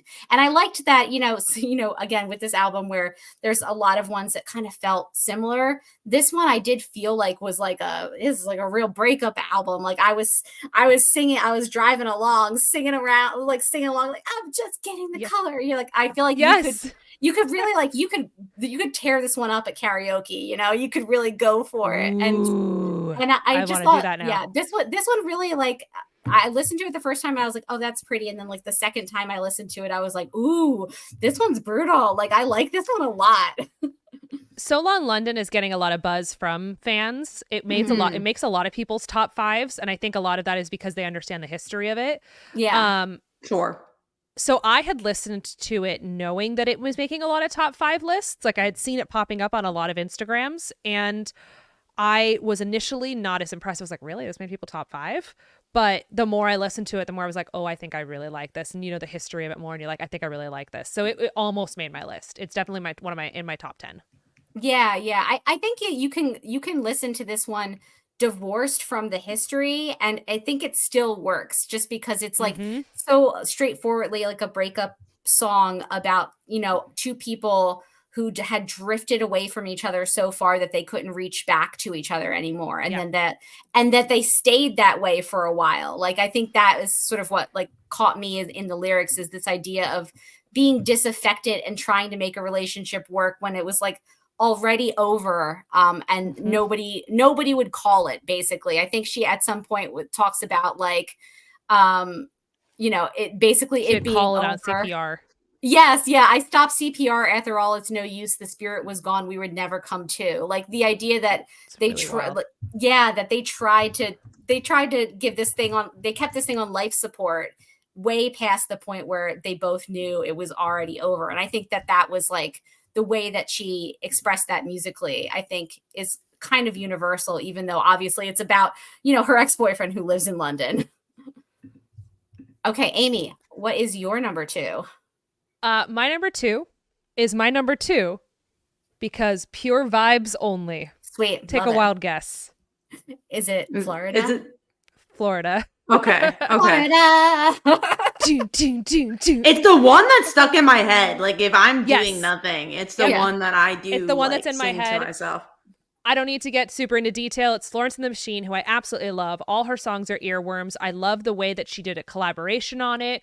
I love the structure of the collaboration. It's very textbook collaboration. I sing a verse, you sing a verse. We sing the chorus together. We bridge and then we sing the chorus together. It's very textbook, but that's fine. It's very earwormy, very fun. It's funny because, Kat, you talked about, you posted something in our group chat about like, how these were her thoughts behind it, and you're like, I don't really know if her thoughts made it on the page. No. I don't either. I had to look up what the meaning of it was, but it was so catchy that I was like, you know what? This is going to be a banger at her next concert, so I love it. All I remember is Florida. Florida. So, I believe her explanation was the idea of like going on the run. And like that she had noticed, a lot of times when when criminals go on the run, they end up somehow magically in Florida. Man in Florida. Home of the Florida What man. is that? What is that thing? Yeah, the Florida man Florida does man this. Memes. Florida man invites alligator into house for breakfast, and we're like, yep, exactly. That's on track. That makes sense. That would happen in Florida. So I think that was apparently like the thought process behind Florida. But some of that didn't quite. I love Rachel's comment in the chat is, she likes it because also Florence just going, pluck me up, Florida. It's so good. I mean, I feel like this is a missed opportunity for Florida to just make this the state anthem. They could. Maybe they will. But I think what's interesting about the song is that Florida. Florida. I think they're like battling each other, and I kind of like that. It's like because their sounds are so different, and it somehow works, and that's what I do like about the song. It's their just, like, sounds are battling each other, or their lyrics are battling each other? I say their sounds. I think it's the sounds. Yeah. I don't. What I mean, did you just do, Amy? So for those of you who are not listening, here's just a little brief story here. For whatever reason, when we record on StreamYard, so we're recording so we can post on YouTube, right? Which you should go follow on YouTube, The Legendary Ladies. Definitely. For whatever reason, if I do like a thumbs up and hold it for a long time, my screen pops up with a thumbs up. But not and mine. I just crossed my fingers. Yeah, it doesn't happen on Cat and Morgan's. Yeah. I don't know what happening, but I just had a bunch of balloons come up on my screen. Now, It is Amy, not my if birthday. if you double thumbs up, I think what we're gonna that's true. We're gonna get some fireworks. We don't know get what it, is or but why it's only sparkles. mine, but I did like Amy this. is the chosen one. I crossed my fingers, so I don't know. Like, I That's don't know how to weird. get the balloons How did again. that make balloon? I have no idea. It's not my birthday. It's also 9:06, so it's not like it turned my birthday at any I point. mean, I it's don't midnight understand. for us. It's so. midnight for us, so That's true. So anyway, Wake Me Up, or Florida is here exclusively for vibes. It's the only song that I consider to be a banger on this album. I don't consider I agree. anything else to be an This earworm is- or a banger on this this album. is the banger. This is the soul banger of this album. There's one actually that might be. But anyway, Kat, what's your number 2?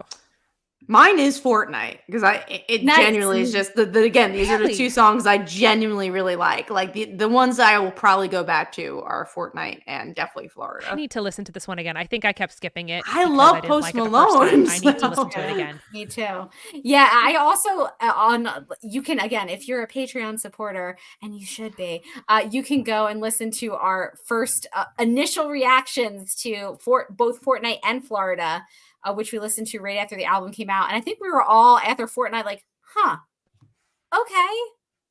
But then That after was Florida, I fine. was like, this album's gonna be And then great. after Florida, And we were then- like, yeah, let's do it. And then, obviously we got a very different, if you just listened to Florida and you thought the whole album was going to be like that, boy, would you be disappointed. there I was. So, okay, I think that brings us to our number ones. And Florida. I'm really interested. it's Florida. Yeah. Mine is Jesus.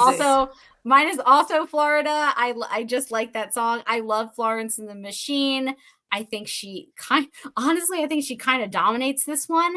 But it's great because it does feel like a Florence and the Machine song randomly on a Taylor Swift album. Well, you know, Jack Antonoff produces That's true. Florence and the That's Machine. true. Well, then there it you makes are. sense. I like it's like really upbeat. The lyrics are insane. I really appreciate that. I think that there's one funny lyric that was like something about all of my friends smell like weed or little babies or something.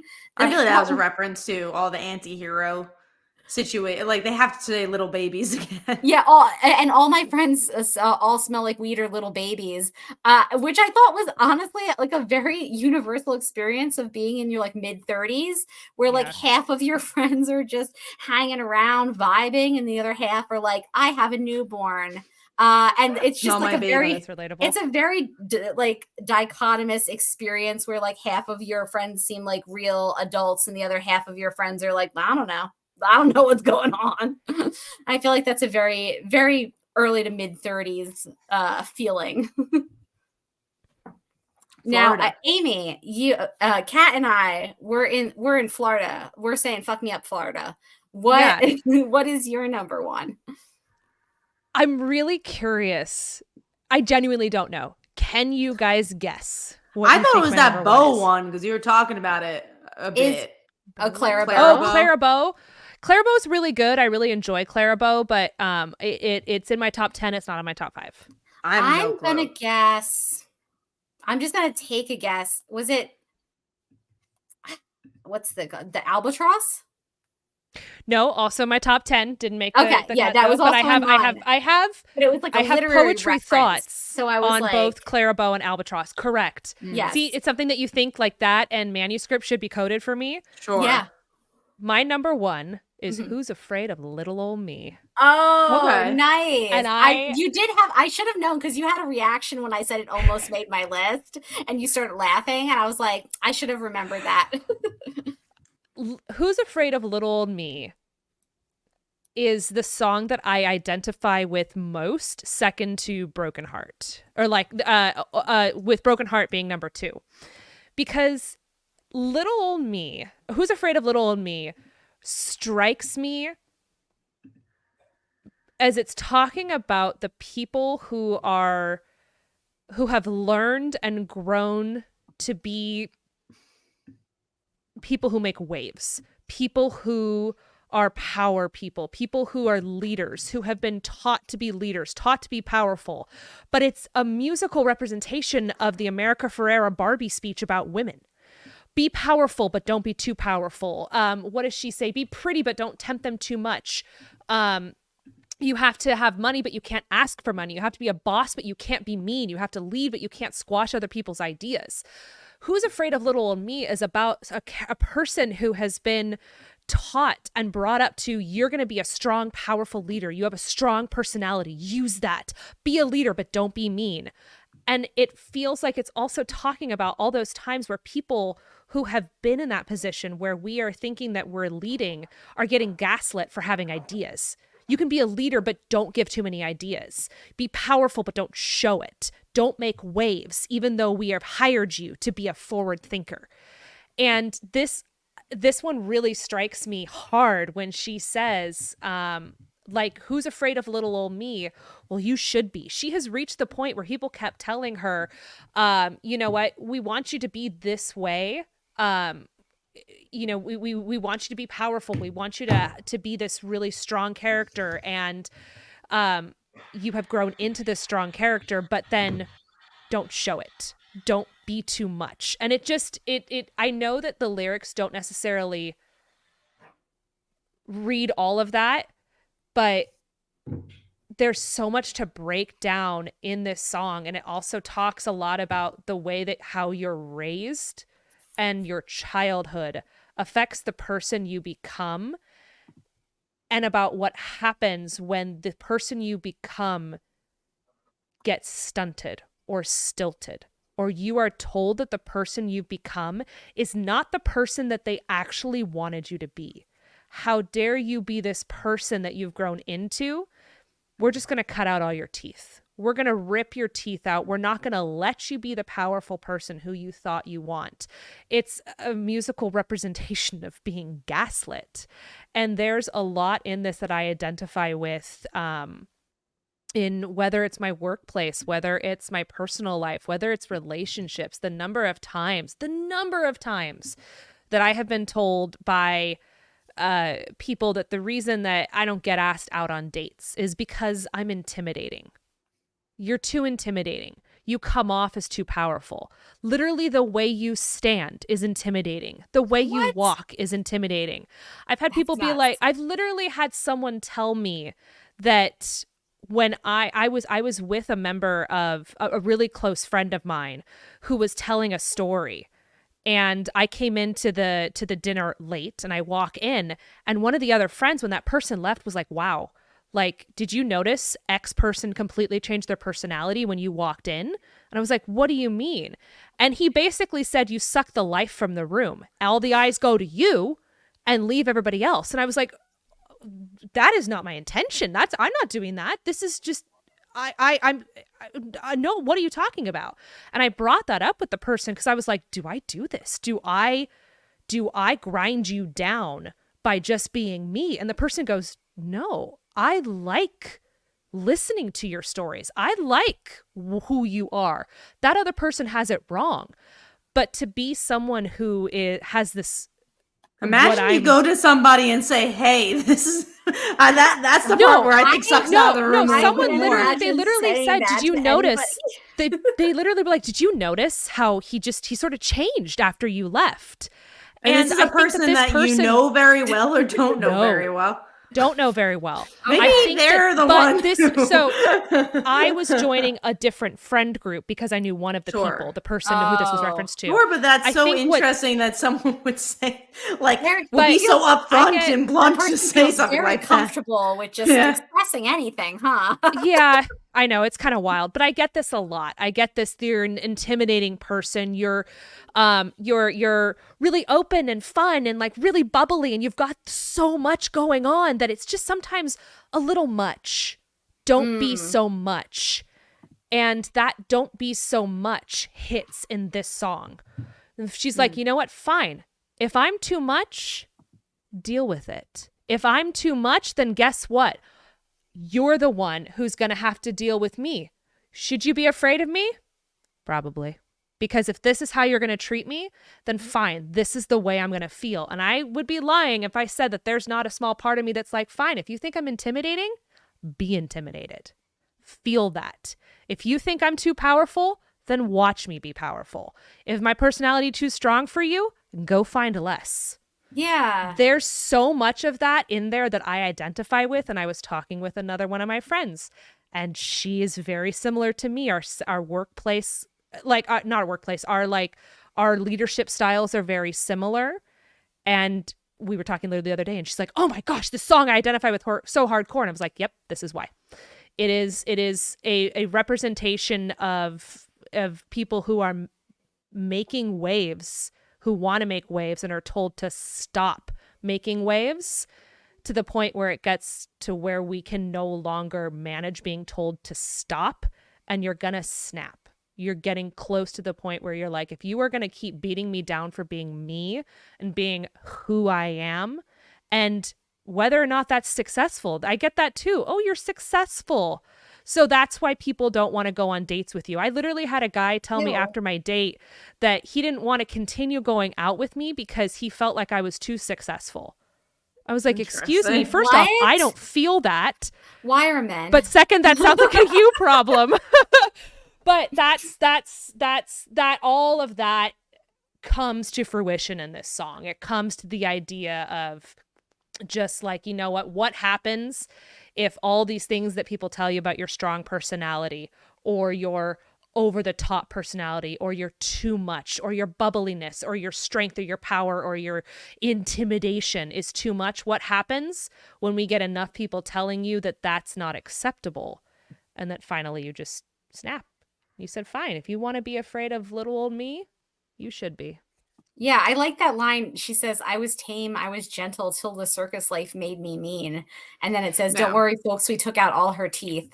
Like the idea of like, that like she was, that the being treated that way made her have to put a guard up.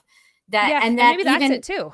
And even when she does kind of fight back, they try to kind of defang her. They kind of try to, take out all of her teeth. They try to, take out her voice and make her more palatable for a wide audience. And it's like, at this point, she's kind of being like, I don't want to be palatable for a wide audience. I'm just going to do whatever I want. You can deal with it, or you don't have to. Exactly.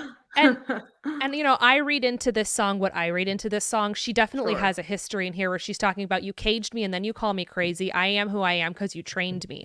I became this way because of the way that the fans treated me, because of the way that I grew up, because this is what happened to me. The media, I would say. The media, the relationships, all of that. Like, so it's from a different perspective, but it still is about someone else gaslighting you for what you've turned into because they told you that's what you had to become in the first place. Sure. And of course, there's that line that's been going around that's been pretty heavily memed, which is that you wouldn't last an hour in the asylum where they raised me. But I think that kind of does pull back to the idea of it being temporary insanity, back to her poem where she's saying like, hold on, I plead insanity. I was going crazy. And then back to the music video for Fortnite where she's like in an asylum. I think she's kind of trying to talk there's this idea of like the asylum, of escaping, of breaking free of that in this album. It's kind of a theme that runs through a couple of the different songs. Yeah. And about how your past defines who you are today. And you can't blame me for the past that you helped create. And so there's so much in the song. I realize I've already gone way off into a much more personal tangent than I meant to. And I apologize. Thank you for coming to my TED Talk. I don't think you have to apologize for that. But it definitely, the first time I listened to it, I was like, yeah, I feel that. I feel that on a deep emotional level. Who's afraid of little me? And for those of you who are listening to this because you got brought in because of the A Court of Thorns and Roses thing, there's a character named Nesta who I also identify with really hardcore, and it's this story. Well, I mean, again, that's what art does, is that, it's interesting even from like a writer's perspective, right? Like you write something, you don't really expect people to relate to certain aspects. Like, I didn't think that's what I was doing, but great. But that's the point of art. So if you could connect to that story, then that's important. Mhm. Yeah, I think that's one of the powers of Why I connect to Florida, you know? Yeah, exactly. Fuck me up, Florida. You're a criminal on the run. Cat, You- stop mean- burying your husbands in the backyard. You don't know what I do on the weekends. Exactly. I feel like I do, though. I feel like you go to movies, you And eat and make conventions. really good food, and you pack comic books for your latest Kickstarter. That is what I do on the weekends. So there you go. But I also bury Wow. bodies, so I don't But know how you also- could yeah. skip that. Did we Oh, that's not? funny. Did we not mention that Kat is a Black Widow in her spare time? Yeah, I don't know how you could skip that. Speaking of Black Widows, I'm gonna put this in here because Rachel, who's still listening, God there. bless her, said, "Who's Afraid of Little Old Me reminds me of Scarlet Witch." It's so true, though. Yeah. It's so true, though. I could definitely see Which that. is funny because I didn't hate Scarlet Witch as much in the last Doctor Strange movie as much as everybody else on the planet did. So, Interesting. I just thought it was like weird characterization in the last movie. oh, 100%, it was What's going out on of the here? blue. It's pretty. It wasn't pretty my terrible. thing, but you No. know what? I didn't hate glad it. I'm glad you didn't hate it. I didn't hate it as much as Thor: Love and Thunder, so that's a positive. Which isn't saying much because Love and Thunder is like at the bottom of your list, right? Yeah, I'm a very big Jane Foster fan, so I did not like dare that I. one very much. Yeah. I think that's gonna wrap us on Taylor, unless anybody else has any closing thoughts. No, I mean Yeah, I think 2 we hours talked of about it Taylor. a Yeah. lot. Sorry. You guys got your Taylor TED Talk from us. I think We were that actually going to do a double episode this week, and I think we it all just made a wouldn't good have been decision. possible. Wouldn't have been possible. Yes. I think it's funny is I feel like the last when we talked about Midnights, it also randomly went like 2 Yeah. hours. So Well, I apparently think with this is Midnights, we something- talked about Carly too. So Oh, that's right. Okay, that Yeah. makes more sense. I was like, wow, we really went off, and there weren't even 31 songs, but I guess between the two albums there were. So I think we wanted before we shuffle off here, we wanted to read some feedback that we got from our Right. Beyonce Cowboy Carter episode. Amy, did you want to read And that? Well, let me pull And up Rachel. Rachel's her top Oh, yeah, yes. fives. So we asked on our Instagram, The Legendary Ladies, shocker. That's where you can find us everywhere, at The Legendary Ladies. You can find us on Twitter, legends_podcast, but everywhere else is The Legendary Ladies. We asked, what are your top 5 songs? And Rachel is one of the people who wrote in. She said Florida is her 5th. High School, So High School is honorable mention. Oh, nice. The Albatross. That was an honorable mention for me too, just because I liked it. Sounded like a 90s song, and I feel like that's not a genre of music that you hear that often. But like, I was like, oh, this It's takes old school me, Taylor. This takes me back. This is very 90s. It's like earlier Yeah. than Taylor. This was like the Taylor's childhood, like much like mine. So I was like, Yes. oh, we're back in the 90s. So Florida, with all the exclamation points, is Rachel's Florida. 5th. 4 is Albatross. 3 is Who's Afraid of Little Old Me.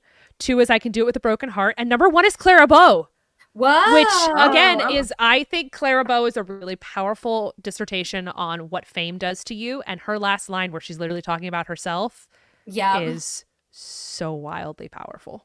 Yeah, I thought that one was really good in terms of like the thesis of like there's always going to be that they're always that the industry is always pitting these artists against each other and being like, you're just like her but better.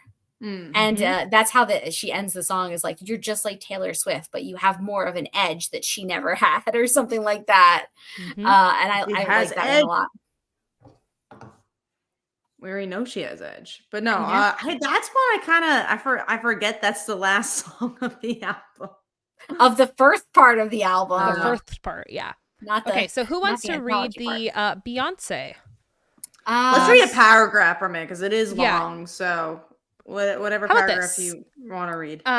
It talks about how Beyonce uses her albums to tell a story. It's like watching a movie. You wouldn't come a quarter of the way in, leave, then come back. You have to go and watch the whole thing. And they say it's weird because I didn't realize that until I watched someone react to her entire Lemonade album. The whole album is in response to how she was treated at the CMA. American Requiem is telling about is telling them about themselves. She researched it, and it took over 5 years for her to develop the album. It's full of history and reclaiming music that Black people and slaves started but were kicked out of once it was popular. They also go on to talk about how the country radio aspect of it is has an issue with playing Black artists. So Beyonce told everyone about her new venture during the Super Bowl, then dropped the 2 country songs. There's a great comment. Who is it from? It's from De Formula 3637. So dear De Formula 3637, this is a really cool, it's like a straight up whole essay. You guys can see it on our YouTube page. Oh no, so the person was at BDHU 2001. Oh, De Formula says country is not genre related necessarily, but America, which is why American Requiem is the introduction. And that was got it. People. So yeah, BDHU 2001 was the dissertation, which we love.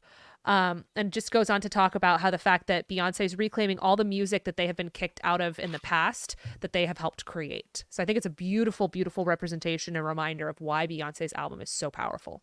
Yeah, I think what they said is like, you know, once country music became big, the Black people were pushed aside and they started gatekeeping the genre. Same thing happened with rock and roll, jazz, blues, and many of the genres that are considered to have been started in America. And so Beyonce is reclaiming all the music that they've been kicked out of and that they helped create. So, I mean, I think that's super, super interesting. And I have seen speculation that Act 3, the next Beyonce album, might be rock and roll, which I think that'd be really cool. Coolest. Right.